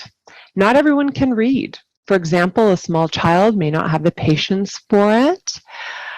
Some people are busy and prefer to listen on the go, or perhaps a person is new to Canada and English isn't their first language. I have provided innovative ways to make signage inclusive in the workplace. Signage is crucial to communicate to 3 of the 5 senses: sound, touch, and sight.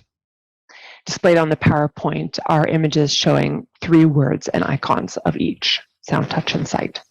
I illustrate outline figures of diverse sign language characters for education, welcome signs, or safety signs in the workplace, and also for this event. And I'm holding a card I designed that teaches 6 different signs pertaining to nature and accessibility. Added on this card is a QR code, which is a matrix barcode you can scan and use to link to a video. Now, most of you probably don't know ASL, so these QR codes link to short videos of ASL that show illustrated characters teaching signs with voiceover and captions provided. Now, imagine this scenario. If I go to a city art gallery and there's a blurb next to a piece of art that offers a QR code. I can scan the code and see a signed version of that English text. Now, I can read, of course, but my preference is to use my native language. So I can watch a translation with an accent of the artist, enhanced information showing the mood and the description of the art visually. The signer could describe the strokes of the paintbrush, or the movement of, say, the horse as illustrated in the piece of art. It would become a 3-dimensional version of what would otherwise be a 2-dimensional art piece. Now, if you imagine another scenario, going to a national park and seeing no such thing. Imagine if there was a brochure with information describing different activities I could do in the park. A brochure with written words is a limited modality. If there was a scanned QR code, I could link to a signer showing a 3-dimensional map, giving directions with their hands, describing in a way that is deaf accessible, giving visual information about where various information stops are. A linked signer could share stories or interpretive information about the trail. For example, where a tree has come down because of a tornado, or where park rangers are working to replant new forest. And then maybe further down the trail, there's a lake that is developed from a beaver dam that blocked some flow of stream or river. QR codes can be placed anywhere in parks, be it on brochures, on bulletin board posters, or even stakes set up at various information stops along the trail. If a QR code is there, you're good to go. Next slide, please. So reading the words on the PowerPoint slide, they say all public information should have a QR code with all inclusive methods of communication. On the right-hand side of the slide is an image of my illustration of the card I just presented in blue tones of nature. Signage at national parks can provide information accommodating 3 of the 5 senses if they do include Braille additionally. And adding a QR code, one can have access to translated versions in as many spoken or signed languages as needed. It can link to a website where people can choose their language of preference and watch the information.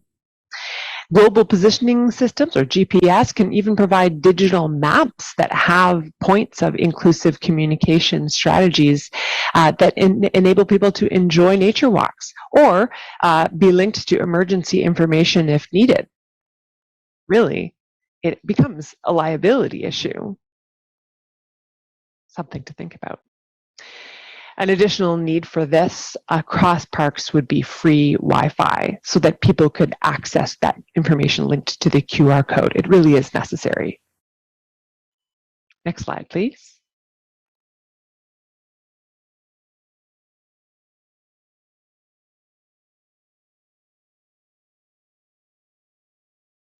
I've got my notes mixed up here. Just one moment. Okay. So I'll describe the PowerPoint slide. It says inclusive communication, and the text reads, it all comes down to an awareness of the way we communicate with park users every day. And this slide has an image of two identical faces facing each other. One hears with their ears, and the other one is designed to show hearing with their eyes. You know, exchanging information in a way that allows everyone, no matter their background, no matter their labels, to feel they belong. This provides true access and makes people feel welcome in our national parks.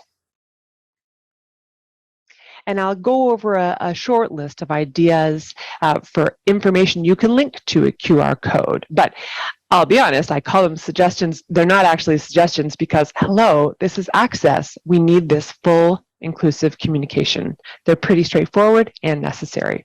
Next slide, please. So this image just shows the described audio icon, and the text reads, provide information surrounding key visual elements.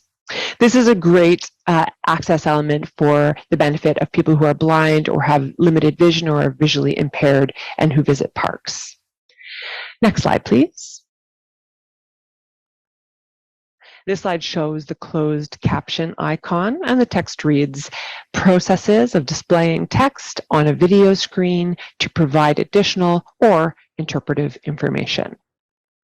So this helps with dialogue that is spoken perhaps quite quickly or with accents. Perhaps it's mumbled or there's background noise that's interfering. Closed captions can provide clearer access that way. Next slide, please. Oh, I'm running out of time here.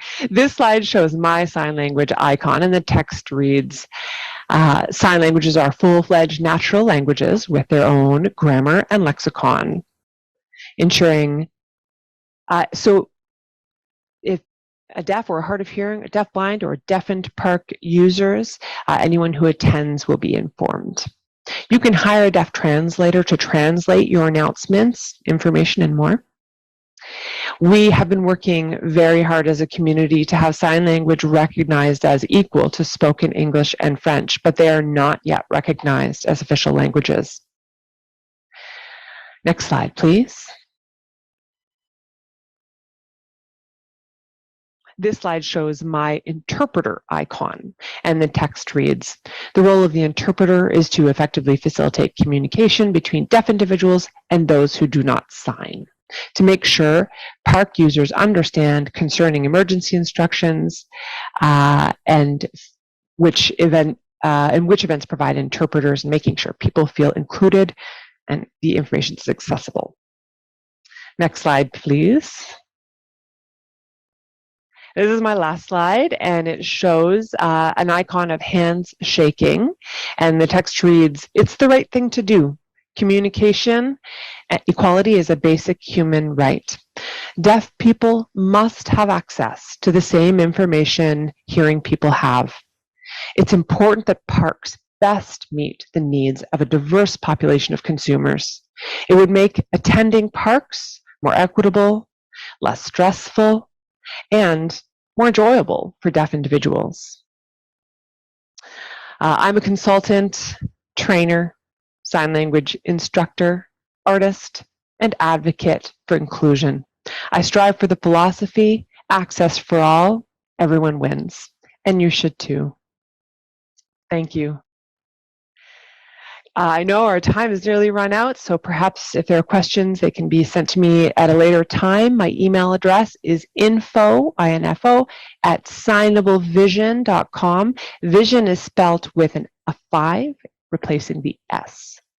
To learn more. Thank you. Thank you, Leah. We do have time for one question if you're up for it.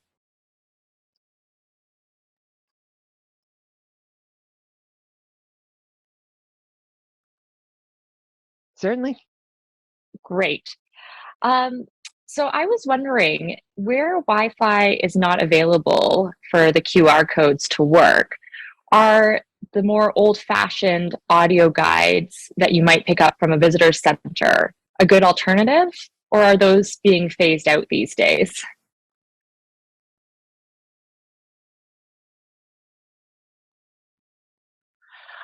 I wouldn't say replace, but I'd say provide options. Make sure those remain available if Wi-Fi is limited, and it's better more options than less.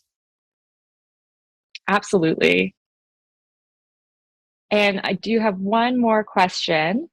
With the technology of QR codes and the accessibility options that provides, are QR codes that link to ASL videos a good alternative to having a live ASL interpreter available at the park? Or should we be striving for that gold standard of having a live ASL interpreter in all the parks?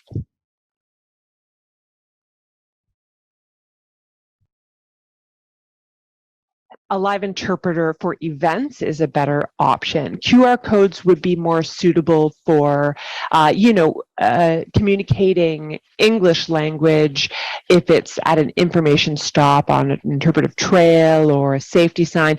But for programming, I would recommend a live interpreter, definitely. Wonderful, amazing. For, as we have now, live interpreters, so that it allows that communication.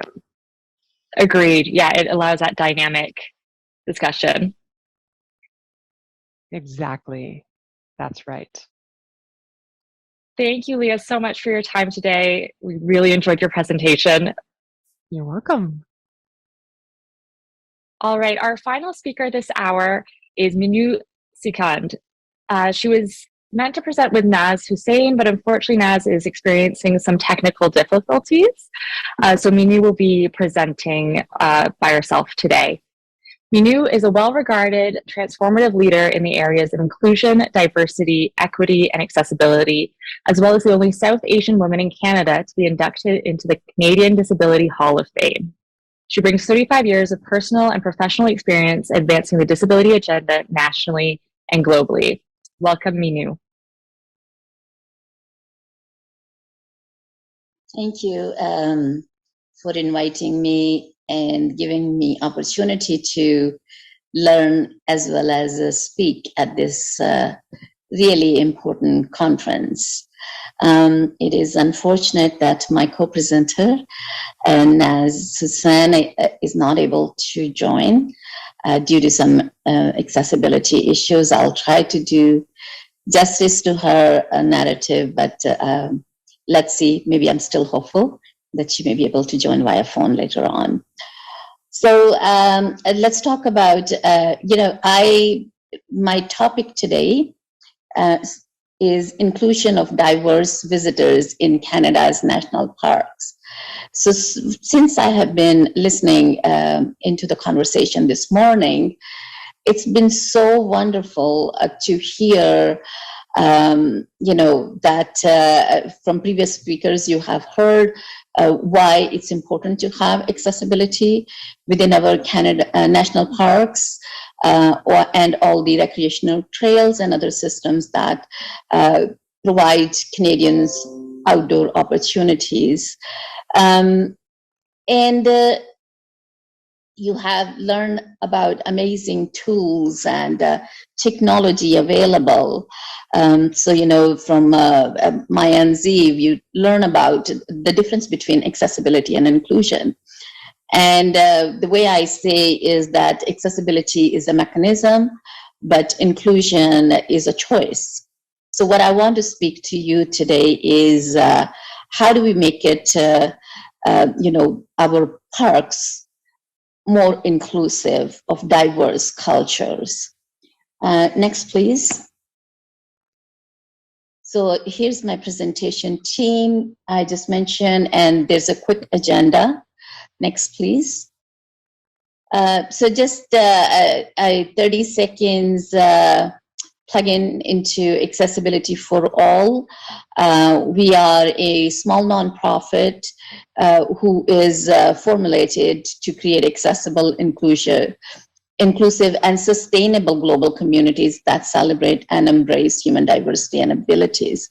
For me, sustainability of any products, any projects, or any environments is very important, because if we are not able to, it should not be one-time wonder to have a belonging experience. It has to be sustainable. So I want to make sure that the gaps that we discussed or barriers that we remove, they are removed in a permanent way, so they are the inclusion experience we have, all have, is sustainable once it's addressed. So visit our website to learn more about mission and our objectives. But one thing I like to highlight is that our organization was created to address the gaps that exist within the disability and accessibility communities, which is intersection of race and disability. So we do feel that there are, you know, any accessibility improvement, whether they are with the provincial accessibility legislation or Canada Accessibility Act, you know, when they are made, the beneficiaries are still majority white Canadian population. So we want to bridge that gap and really amplify the voices of a demographic which is on rise within Canada, but has not been benefiting the same as others. Next, please. Can you go back to the land acknowledgement, please? So I know many people have acknowledged the land, so I really want to, you know, emphasize that as a former, as a immigrant who was raised and educated in a former British colony, upon arrival, not only I have to understand Canadian Indigenous history, but that also has given me opportunity to understand the oppression and discrimination that results to our communities from a colonized way of living, colonized thinking and colonized education, and how we unlearn to learn the new inclusion and reconciliation with the environment, with the communities, and especially the people first of Canada. So today, on behalf of Accessibility for All, I'm presenting from the land of many new settlers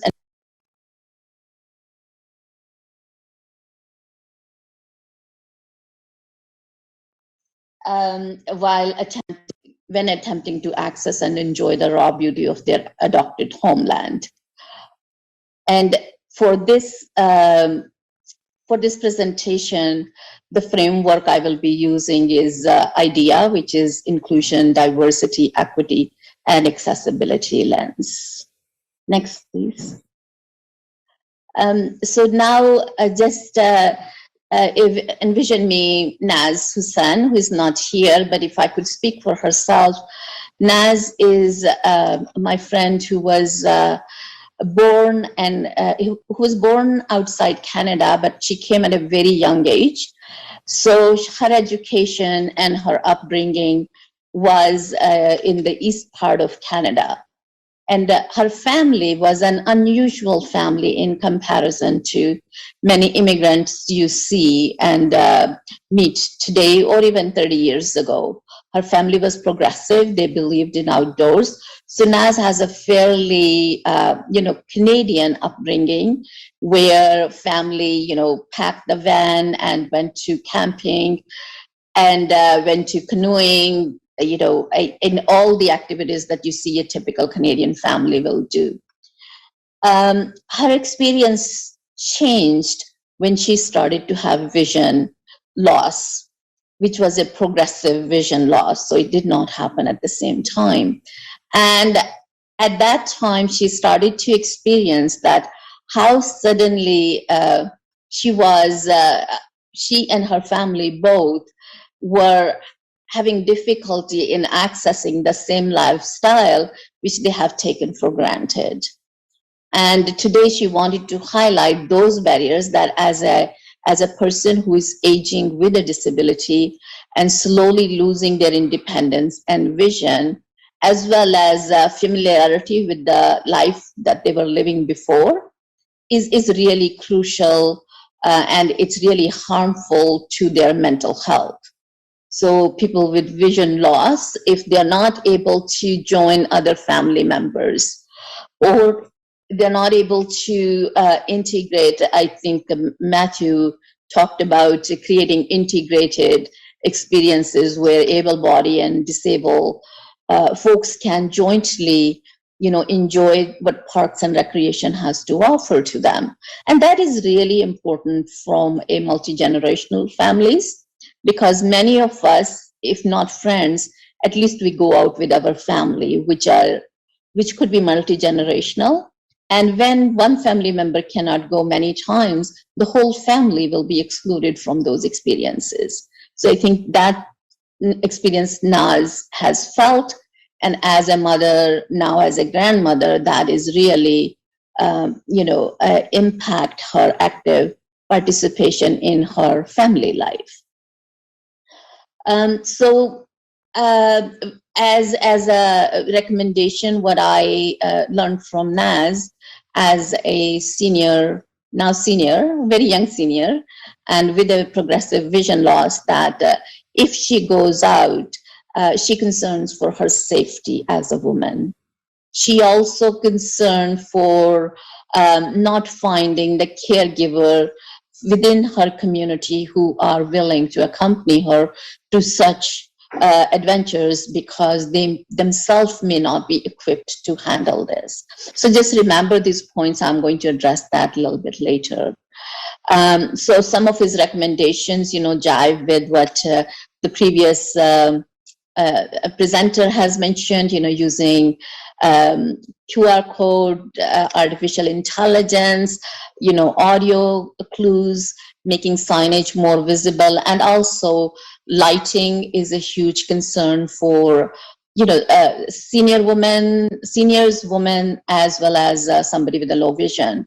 And we know that sometimes the lighting within the parks is an issue, and as well as the proper signage, trails, and the information on the website is again make it very difficult to plan if it's not sufficient, and also if it's not changing, because I think one of the previous speakers did mention that once they arrived to one of the park and the accessible washroom was not working, and you find it very frustrating when you reach there.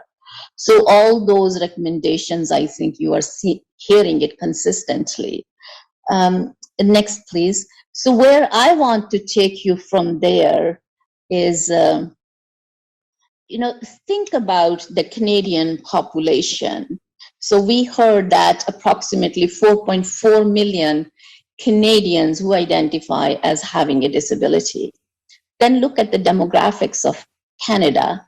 We know that from the overall population, 22.3% of the total population identify as people who were not born in Canada. And by 2036, those numbers are expected to increase by 30%. So what I want you to think today, that when you are talking about accessibility, are you also thinking that beneficiary of those accessible initiatives who would that be? Who are the beneficiary? Is it only going to be that, the people who were born here or have lived here and familiar with the outdoor lifestyles, or the new population that is joining in, but probably their home countries or the countries they are coming from, the notion of outdoor camping, sailing, canoeing, they have not been familiar with, but then you're leaving out 30% of those population and perhaps more who are not going to be coming to our Canadian national parks and really enjoy the beauty of their new adopted homeland.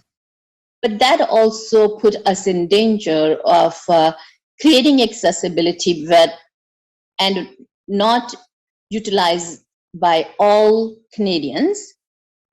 And then we tend to see less people and then less need for accessibility. Even though I strongly believe, even if it's one person who is excluded due to the barriers, we should create accessibility as a priority. We should make sure that accessibility by design is achieved from the beginning. Not a single Canadian should be excluded due to their abilities or disabilities. But then I'm also asking you today to think about inclusion of those who may not be familiar and all the progress you have made. I was in awe in this morning when I heard Lawrence talking about being blind and going to expedition and being so active in so many outdoor activities. I think those kind of the role models you have to share with the ethnic community, racialized communities who are not familiar with these, but also they need to see some role models that represent them.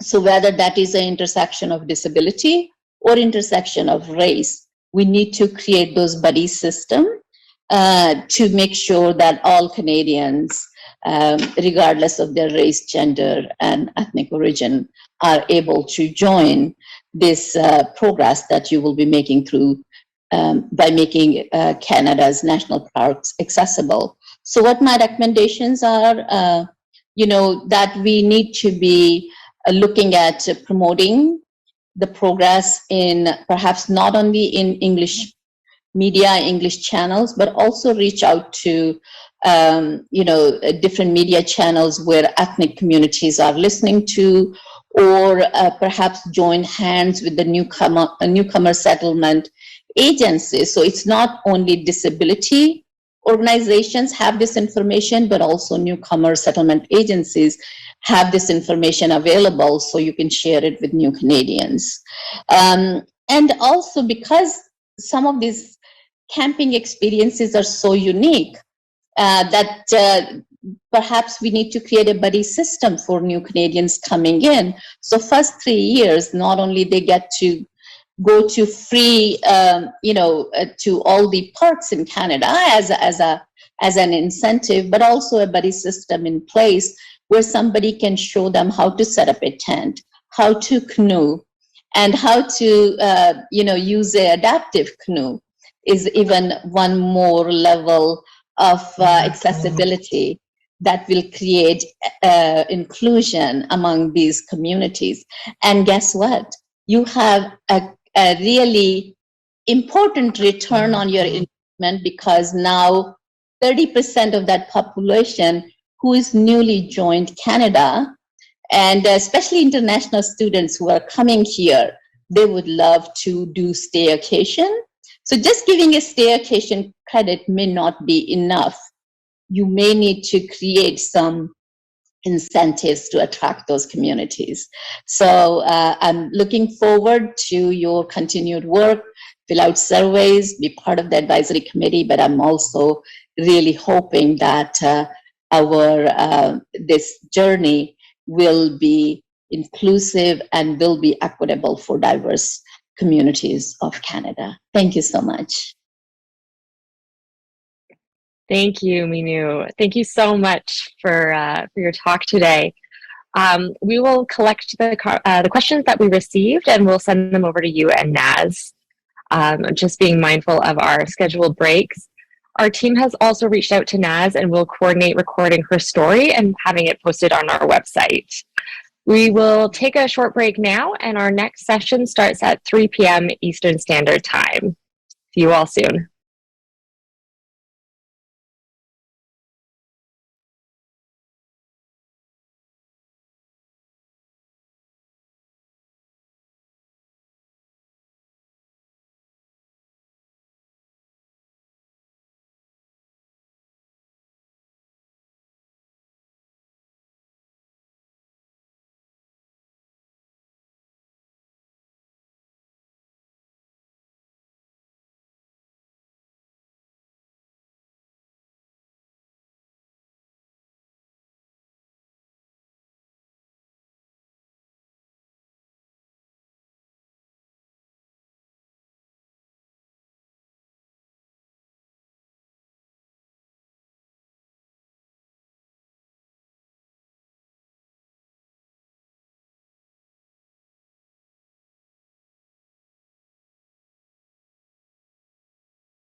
Welcome back, everyone. This is the final hour of the conference today.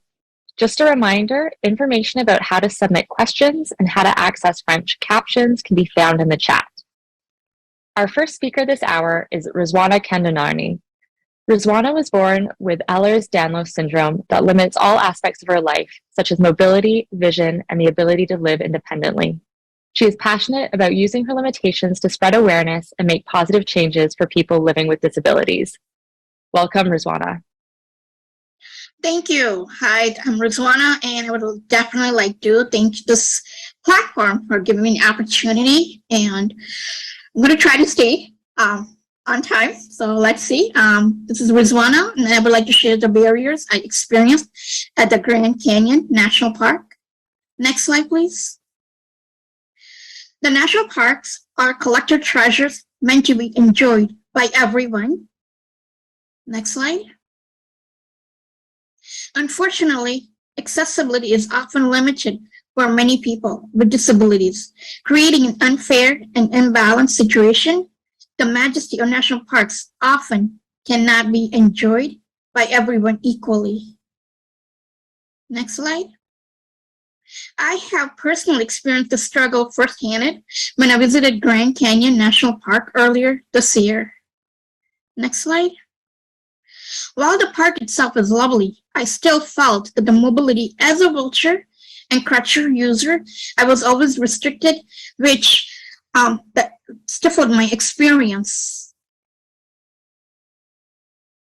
Next slide. I understand that making a national park itself accessible without compromising their beauty is a challenge, given the rugged terrain, the wildlife, sheer size of many parks.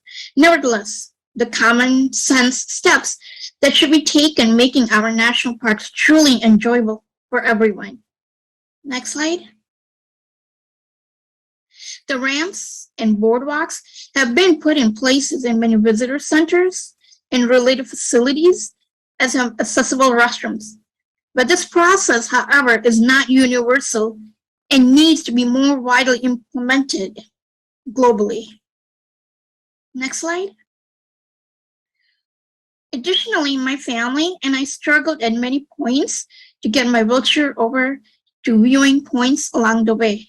A system of renting all-terrain wheelchairs or scooters can go a long way towards greater independence and mobility for individuals with disabilities. Next slide. Finally, the basic information about accessibility of facilities is always listed online, but this information can be out of date easily, necessitating a last-minute scramble for everyone. Ensuring that greater emphasis is placed in updating information in real time on the website is crucial. The National Park Service can reduce the stress and hassle for everyone. Next slide, please. Finally, enjoying the national park in the United States and Canada are a huge part of our common heritage itself, and nobody should feel like that they cannot take part of it. I will never forget the awe I felt as I looked into the vastness of the Grand Canyon, and I really hope that that awe itself is something that everyone has the opportunity to feel and understand. Any other questions? Thank you, Rizwana. We do have a question that came in. Someone was wondering if you have had a chance to use an all-terrain wheelchair in the past. For the beach, I have, but not for the terrain itself or the national park itself. I have not been able to use it because I've never got access to it. But I definitely would like to get that opportunity if I could. Yes, absolutely. I know a kind of complication or a challenge that we've heard about in the past is that when there's all-terrain wheelchairs to rent or borrow, there's not always a safe location for people to leave their personal devices. Is that sort of a challenge that you've seen, or have you seen parks come up with solutions? I have seen, and the reason behind it is one thing that I we need to create awareness is, as a user of a wheelchair, when you're using a manual wheelchair or a electric wheelchair, you know, so either someone's pushing you or you're being pushed, but they know how to do it. The terrain wheelchair are different. It needs an employee or someone who already has used that before, because once again, it's a terrain wheelchair, and if you use it yourself or someone, a family member who does not have an experience with that, it can become very dangerous because, again, the platform is not flat and it's imbalanced, and each individual's weight is different, which can create dangers for the individual is sitting in the terrain wheelchair. So that I have seen that, and I have seen many difficulties, but I believe it can be done if that service is there with an individual, trained individual. Absolutely. And I think that really speaks to like the staff training aspect of accessibility. Exactly. Awesome. We've had another question. Was when visiting the Grand Canyon, were the most common or easy trails and lookout points fully or accessibly? No. Partially accessible? Yeah. No, there is actually a map which I can send it to you guys. It does say, it will tell you on the map, accessible or not accessible, but not major points were not accessible. And the time that I had the opportunity to go was right after COVID. It was early in February during my birthday, and there was still snow. There was still a lot of snow. So a lot of points were closed due to COVID. And another was because of snow and weather. And they will let you know when you go into the desk. The first thing we did is we went to the desk, the front desk, and they will let you know ahead of time. Are you interested in going or not? Because of certain parts of the park was closed. So you cannot see the whole park itself.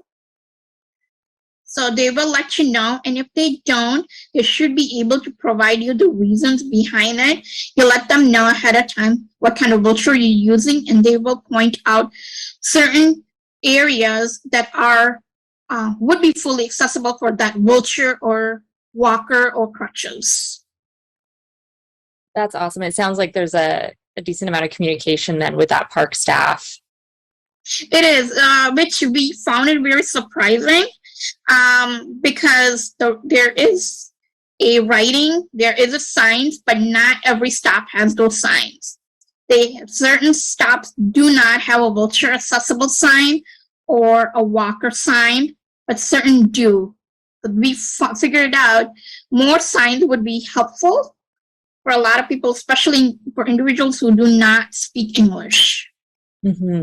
Mm-hmm. We had a question come in from one of the audience members. Craig asks, the ADA has specific requirements in national parks.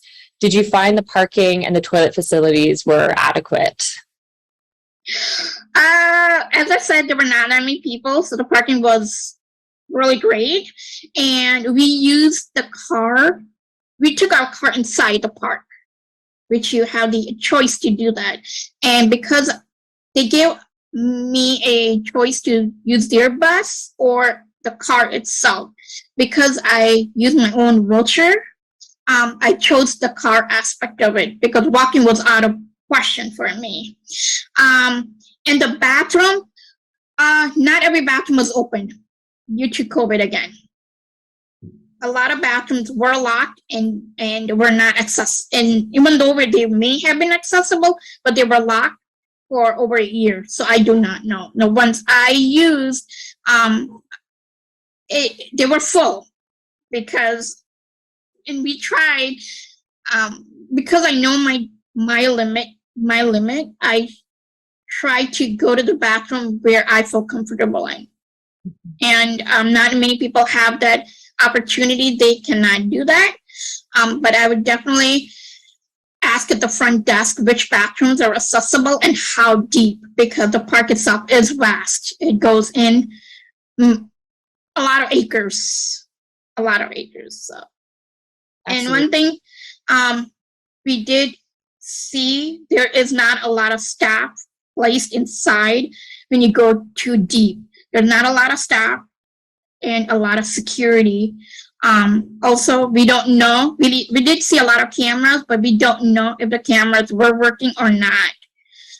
Again, we were told due to COVID, so we were taking, they told my brothers who were with me and my mom, they were responsible for me throughout the whole time.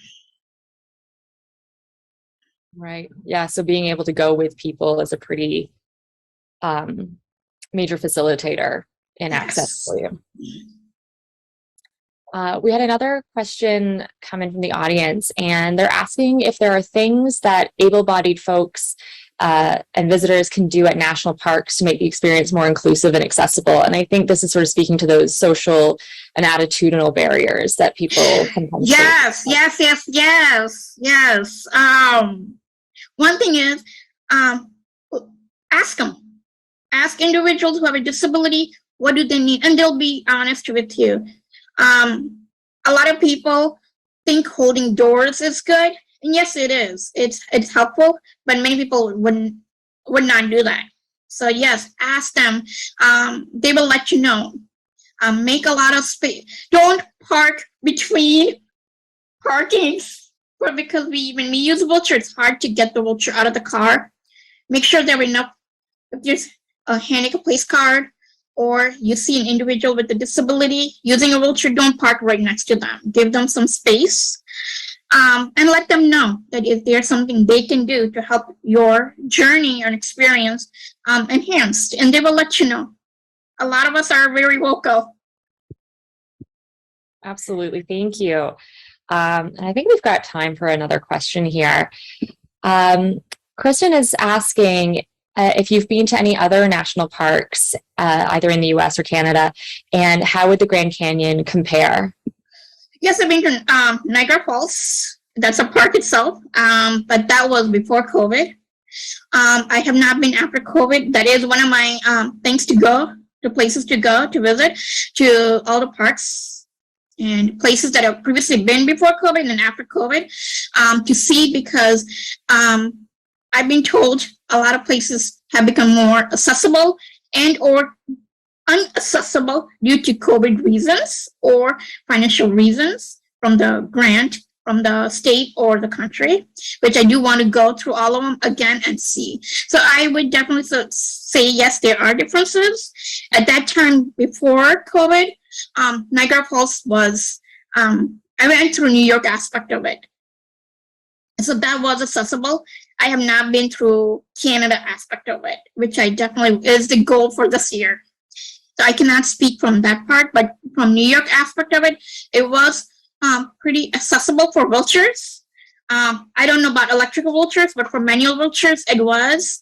And there were signs at that time, but then again, that was before COVID. And I don't know how it has been last 3 or 4 years. I can't speak for that. Absolutely. Well, that kind of brings me to one final question then.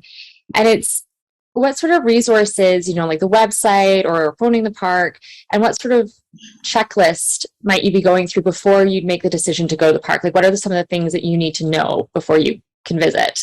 Look at their website. Their website is key. Any park that you go, look it for 3 months. See how it's changing, because they do update their website pretty frequently. Give them a call. And if you have a specific day, let them know you're coming ahead of time. Let them know. They will put your name as RSVP. And especially if you have a disability, they will know. They will ask you what kind of accessibility that you need. And it's better, even if they don't remember you, they will still know that they'll be aware. Some employee will be aware that you had called, you took your time to contact them and make that commitment and that network. Use that network as your strength. Contact them, email them. We did not do that, unfortunately. But we did look at their website 1 month ahead of time, and we visited their website once a week. And they were making changes and Some websites, depending on the population of that park, it does get frequently updated, but not as updated as real time, unfortunately. That's amazing. Thank you so much. These have been some amazing ideas and suggestions for people to take away with them. I think we're running out of time, so we'll collect the rest of the questions and email them to you to respond. Thank you. Thank you, Rizwana. All right, our next speaker this hour is Janice Neufeld. Janice is a dynamic, motivating leader and award-winning entrepreneur and CEO of Inclusive Design, or Inclusive by Design.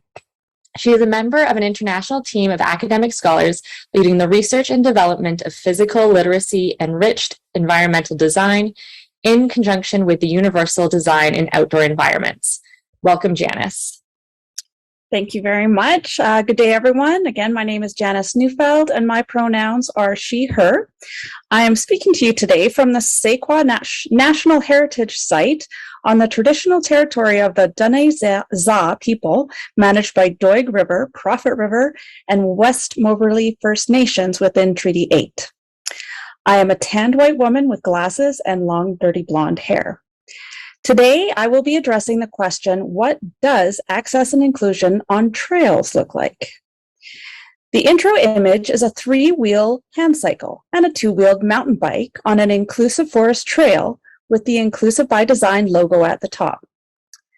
Outdoor recreation is a key component of health and wellness, as well as tourism, and its importance has increased significantly due to the pandemic. Trails and their many variations are vital to outdoor access and are relatively easy to design in ways that promote both inclusion and levels of challenge. Next slide, please. Some key terms I'll be using today are physical literacy, enriched environmental design, and universal design. Physical literacy enriched environmental design, which provides an excellent framework for inclusion in outdoor design. Just like English literacy has components that lead to success and growth, like letters, words, spelling, and pronunciation, the components of physical literacy, which lead to success and growth, are shown in the diagram on this slide. Competence, confidence, and motivation to active participation create a virtuous cycle. This is a lifelong process which doesn't stop or shouldn't stop when a traumatic injury or disability occurs. What is important to note is that regardless of a person's ability or disability, age, culture, or gender, everyone is at varying stages in developing their physical literacy and must be met at the stage they are at. This helps increase motivation and active participation, which leads to social, mental, and physical well-being for everyone. Next slide.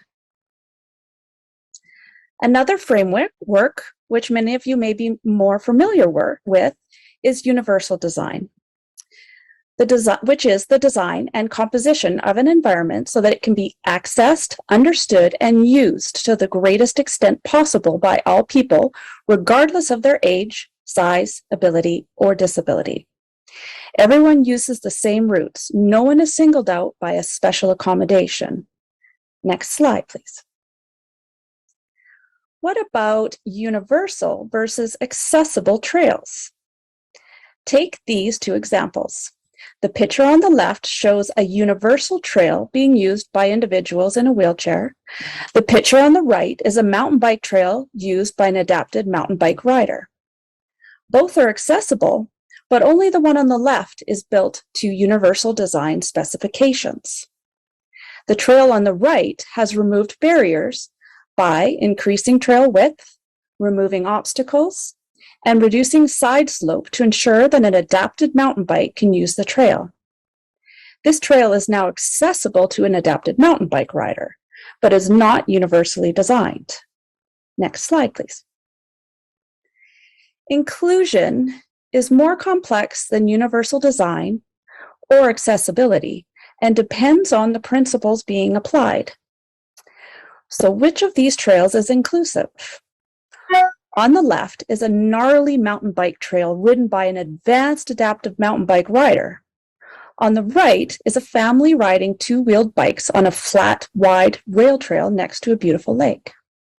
From a universal design standpoint, the trail on the right is inclusive. Everyone can enjoy it. From a physical literacy standpoint, both are inclusive and both are exclusionary. For the hardcore adaptive mountain bike rider, the rail trail is simply not inviting. Inclusion on trails in terms of physical literacy, motivation, confidence, and competence requires a level of challenge for all levels of ability and a type of challenge for all interests. Next slide.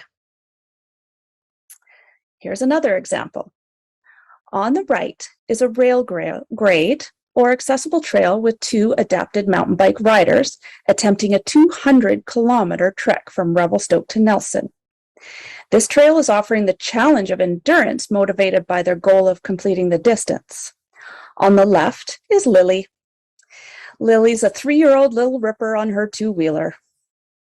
So will the trail on the right provide an adequate level of challenge and interest for Lily? Or would she be bored by the unvarying terrain or discouraged by the distance she is expected to ride? And most likely mom or dad will have to pick up her bike and carry it the rest of the way. So the trail on the right offers inclusion for traveling bike tourers, but not for a 3-year-old biker looking for a roller coaster ride. Next slide. This slide has two images. On the left, a section of trail map from the local master planning map giving detailed trail information. Then on the right, a small child on a run bike, an adult on a 2-wheeled bike, a 3-wheeled hand cycle, and a senior on a 2-wheeled bike, all riding on a boardwalk, which is the section of trail highlighted on the map to the left. A principle common to both universal design and physical literacy enriched environmental design is integration, not segregation.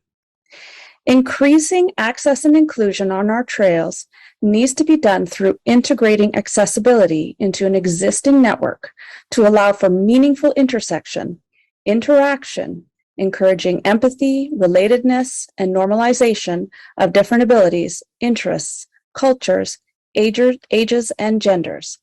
So how do we do this? Eliminate barriers to participation. Construct positive challenges for a variety of abilities, including, or maybe especially, those requiring accessibility. Integrate opportunities for intersection rather than creating a segregated system or trail. Next slide. So where to start? How do I know whether to make a trail or how do I make a trail or trail network more inclusive and accessible? How do I know if the trail should be universally designed or accessible, designed with physical literacy in mind? Next slide.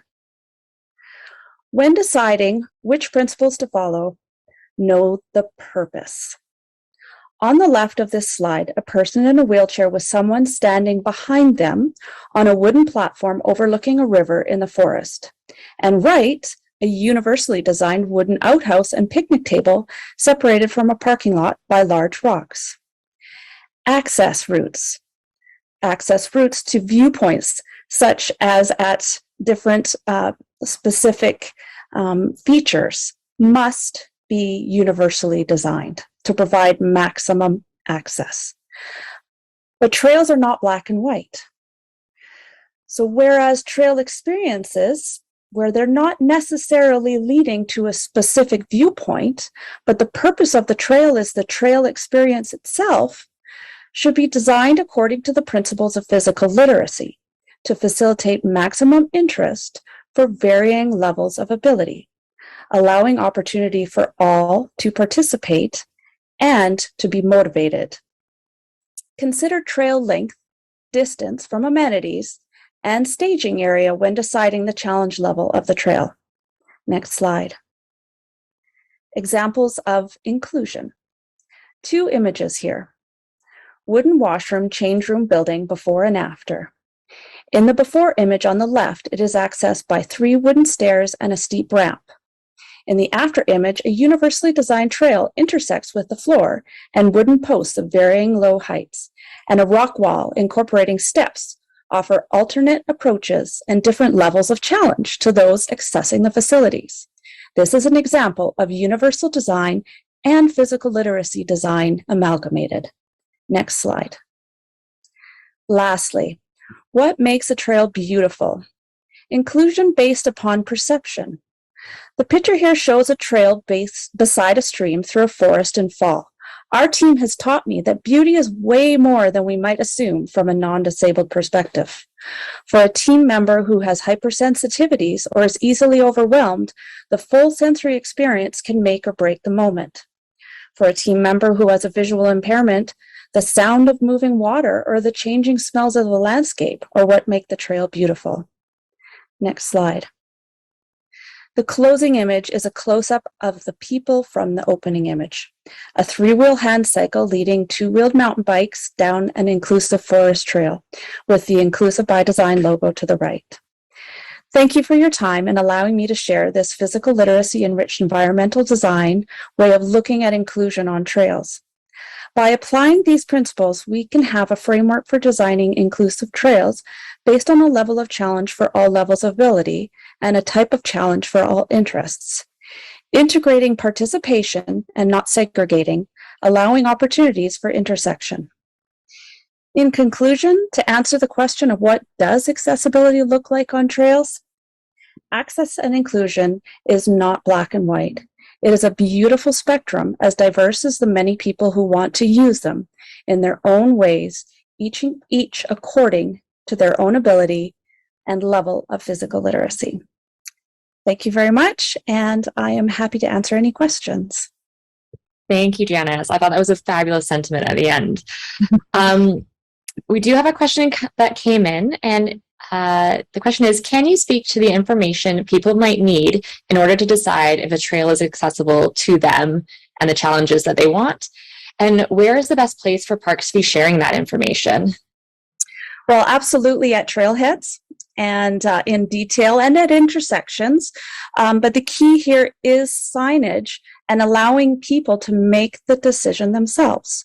This simple view of a trail being accessible or not accessible is just simply not true. There's varying levels depending on what mobility device may be used. For example, if a 3-wheel hand cycle is being used, they can access a lot more trail than versus somebody who's using a off-road wheelchair. So the most important part here is having the information available at the trailhead and at intersections, saying what is the slope ahead, what is the side slope, what is the increase and decrease, what's the maximum and minimum width, is there any obstacles such as a bridge or a boardwalk that perhaps is too narrow. So really the focus here needs to be information so that individuals can make the decision based on their own level of challenge that they want to take on. Absolutely. Thank you. I know along with information, I've heard that, visuals and photos and things like that are also very helpful on the websites and stuff. Yes. Technology has been amazing at giving people additional information in that way when it's available. Yes, most definitely. And of course, specifically to adapted mountain bike trails, as that sport continues to grow exponentially, we have specific trail guidelines, green, blue, black, double black, specifically to adapted mountain bike riders, so that they know, this trail is actually meant for 3-wheel hand cycles, and they'll know exactly what to expect if it's a green, blue, or black. And we're hoping to have that pretty much standardized across Canada so that someone can travel anywhere and know, okay, that's a blue adapted mountain bike trail. I know what that's like. I can do that. That's amazing. I might ask you to expand on that later in the Slack, as that's not something that we've really come across as like a standardized system, like rating system yet in the research we've been doing. So that's fantastic if that's gaining some traction and getting used at the park locations. Yes, it is. We about 2 years ago, we went through a very intense trail evaluation and tried all the different forms of mobility devices on all the different types of trails and came up with those standards. It was through the Kootenai Adaptive Sport Association, and that document is now widely has wide uptake around the world. So we'd be more than happy, of course, to share that, because that's our intent, is to have that standardized system for grading trails. Amazing. Well, thank you so much, Janice, for your time today. I really appreciated having you here. Thank you very much for having me. Wonderful. I'll just give the interpreters a second here to switch out if they need to. All right. Our final speakers for this hour are Kari Crow, Paul Gauthier, Ian Price, and Kim Dunlop. Kari, Paul, Ian, and Kim are here from Eco-Wisdom, which has a number of initiatives focused on promoting a view of nature being available for all under their Accessible Nature Wellbeing program. Kari has a PhD in psychology and is co-founder of the Eco-Wisdom Forest Preserve. Paul is an executive director of the Individualized Funding Resource Center Society and a Paralympian. Ian is the founder of ICANN Resource Group and participant in the Eco-Wisdom Accessible Nature Wellbeing programs. And Kim is a registered massage and shiatsu therapist and Eco-Wisdom certified nature and forest therapy guide. Welcome, team, and I think I am throwing it over to Paul to begin with. Hi, my name is Paul. I have short hair, live with cerebral palsy, and use an electric wheelchair. We will be discussing designing accessible park space and programs to foster inclusive communities. I'm so happy to be here with Kari, Ian, and Kim. We acknowledge our partners and thank our funders. Our partners are the Individualized Funding Resource Center, Eco-Wisdom Forest Preserve, Technology for Living, and Derby University. Our funders are the TD Park People Grant and the Canada Healthy Communities Initiative Grant. Next slide. Access to national parks is essential for the physical, social, emotional, and spiritual well-being of everyone. And this includes people living with disabilities and or chronic illness. Today, we will outline what we have learned through our experience of providing accessible nature well-being programs and accessible nature guide to training. Specifically, we will explain why accessing parks is an equity issue, describing the beneficial impacts of nature on our program participants living with disabilities, and highlighting the importance of consulting users. Finally, we will conclude with an innovative design idea to support inclusive park space and programming based on our community work. Now I will pass it on to Kim. Next slide. Hi, my name is Kim. I am a woman in my 50s with shoulder-length hair who lives with chronic illness. A growing number of forest medicine research studies document a wide range of social, emotional, and psychological benefits of spending time in nature, including the increase in the number and function of natural killer cells used by the body to fight infection, improved mood, empathy, memory, and attention are some of the many additional benefits. Next slide. Nature can be physically and psychologically restorative, listening to the sounds of flowing water and birdsong, as well breathing in the chemicals emitted from trees called phytoncides, and a substance in the soil called geosmin, have all been found to support well-being. Next slide. Social science and urban planning studies document how access to green spaces can buffer the negative impacts that stress can have on health. Next slide. Research also shows that certain populations do not have easy access to such green spaces, including people living in poverty, which disproportionately includes, for example, people living with disabilities or chronic illnesses, new immigrants, and those who identify as Black, Indigenous, or people of color. People with disabilities have not had equal opportunity to enjoy and benefit from all that parks are meant to offer. Access to parks is therefore an equity issue. Next slide. The pandemic has made these inequities even more stark. The general public increased their use of parks, noticing their social and emotional benefits. However, the disparity only increased among those who were already experiencing barriers to parks. We heard, for example, from community members concerned about using overcrowded public transit to get to parks, particularly when they lived with disabilities affecting breathing or a chronic illness reducing immune function. Ironically, access to green spaces has been found to be of particular benefit to the health of people living with these conditions. So while the need for access increased, the opportunities to get out into parks decreased during the pandemic. I will now pass it on to Kari. Next slide. Hi, my name is Kari. I am a white woman with brown hair who lives with a complex chronic illness. In our efforts to help ourselves live lives of personal significance within society and as members of families, communities, and organizations, we need to be able to engage fully in a variety of park spaces and programs.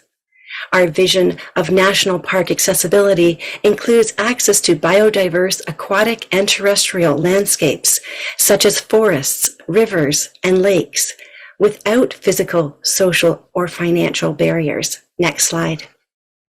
There are many benefits of nature connection for people with disabilities. Based on our experience, we believe that access to nature plays a central role in fostering individual resiliency, social support, and community capacity. Next slide. We are members of a group involved in offering community-based projects through partnerships that promote access to nature, nature-based mindfulness programming, and nature guide training. Next slide. Our programs and training are designed to promote diversity, equity, inclusion, and accessibility. Next slide. Most of us live with disability, and we use a collaborative leadership approach to enable us to engage in these volunteer activities. Next slide. Park People is an organization that promotes community involvement and conservation in urban parks. After establishing a park group through their network several years ago, we started offering both online and in-person accessible nature well-being programs. Over time, we refined our program model based on feedback, observations, and clinically relevant research. This is the model that we now teach as part of EcoWisdom's Nature Guide training program. Next slide. Ultimately, we aim to inspire people to get out into parks and engage in or lead park programs as much as possible. Participants are encouraged to take the skills they learn and develop from online programs out into green spaces. Next slide. These skills include mindfulness, meditation, and practices designed specifically to cultivate a meaningful connection to the natural world. Next slide. We have witnessed that these programs can provide an incredibly powerful form of peer support.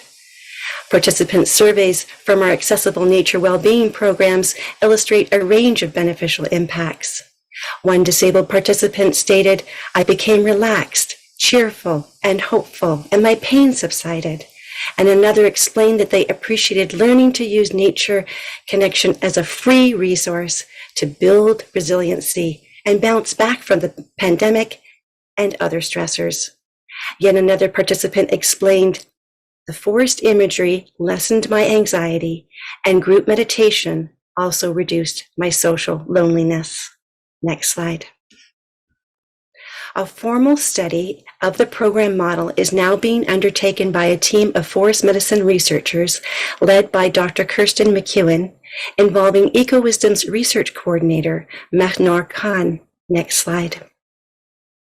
Our group received a Canada Healthy Communities Initiative grant to provide 4 free accessible nature wellbeing programs and accessible nature guide training. Most programs that train nature and forest therapy guides reinforce dominant ideas in society about who belongs in nature. Our program is unique because it is led by and for people who experience social exclusion and those who are interested in equity. Next slide. Park design must consider user goals, perspectives, and experiences. Consultations should involve people living with a range of visible and non-visible impairments who encounter a variety of disabling barriers. And now I will pass it over to Ian, an avid park user, who will describe what park accessibility looks like to him. Next slide. Hello, I am a Caucasian man with a short beard in my late 30s, sitting in a power wheelchair. My pronouns are he, him. I am an adventurer. I have traveled the world and have spent time in parks across British Columbia and Canada, including Banff, Lake Louise, and Jasper. I grew up on a farm and love getting out into nature, especially with friends. Next slide. As someone who uses an electric wheelchair controlled by a micro joystick, I would like to bring particular attention to my need for park trails with smooth surfaces. Even a small bump along a trail can cause my finger to move, and my wheelchair can then veer off in an unexpected and potentially dangerous direction. Miracle Beach Park in Canberra River offers excellent, smooth trails to emulate. Next slide. The continuity of trails is another important feature. There is nothing more disappointing than getting halfway to a viewpoint only to come across a single step that marks the end of the road for me. Of course, smooth, continuous trails also support inclusion of many park users, including families and children in strollers. Next slide. Parks offer a break from the constant planning and the stress of maneuvering within an urban built environment, where I am constantly assessing, for example, where is the next curb cut, or where is the ramp into that building. Parks, on the other hand, already have most of what I'm looking for, namely fresh air, spectacular views, opportunities for deep social connection, and wild adventures. All I need are the essentials: an accessible washroom, access to the beach, a variety of smooth trails, and picnic tables designed with wheelchair users in mind. Next slide. Most of all, I appreciate the immersive experience available in parks that makes me feel fully awake and alive. I will now pass back to Kari, who will present an innovative park design idea based on our experience of offering accessible nature programming inclusive of people living with disabling chronic illnesses. Next slide. Many parks have a single heavily used central trail. Such trails are not accessible to many who visit parks to find restorative peace and quiet. As someone who lives with complex chronic illness, I have used a variety of mobility devices, including cane, electric scooter, and wheelchair. I have also used musician earplugs and double sunglasses to reduce auditory and visual stimuli. Some of my impairments relate to pain, limited energy, and stimuli intolerance, which are all non-visible. We would like to propose that central trails be expanded to include branch trails, ending in quiet pod areas conducive to Shinrin-yoku, a nature mindfulness practice that is sometimes referred to as forest bathing. Next slide. We propose that each pod area would have soothing nature soundscapes, a few plants and trees for multisensory exploration, seating and reclining options for people with low energy, space for mobility device users to move freely, and signage describing Shinrin-yoku, its benefits, and techniques. Next slide. This feature would be welcomed by many people living with chronic illnesses, neurodiversity, or age-related challenges. As the supportive research and reputation of Shinrin-yoku explodes in popularity around the world, park designers must not forget these users. We recognize that these are initial ideas and hope they pass it back to Paul to make a final statement. Next slide. In our presentation, we have emphasized the importance of addressing equity issues so that nature can support the well-being of all people. We have witnessed the tremendous power of accessible nature well-being programs to foster empathy among people with diverse life experiences. Therefore, incorporating accessible forest bathing pods into parks is a powerful way to foster inclusive communities. Thank you. Next slide. I invite you to contact us with your questions at info@ecowisdom.ca. We would love to hear from you. Thank you. Thank you so much, Paul, Kari, Ian, and Kim. That was a fabulous presentation. We'll direct everyone to your email and also share any questions that come in with you guys. Thank you so much. Well, that concludes our speaker lineup today. I want to give a huge thank you to all of our speakers who shared their stories, thoughts, and research with us today. We really are so grateful for you all taking your time to be with us today.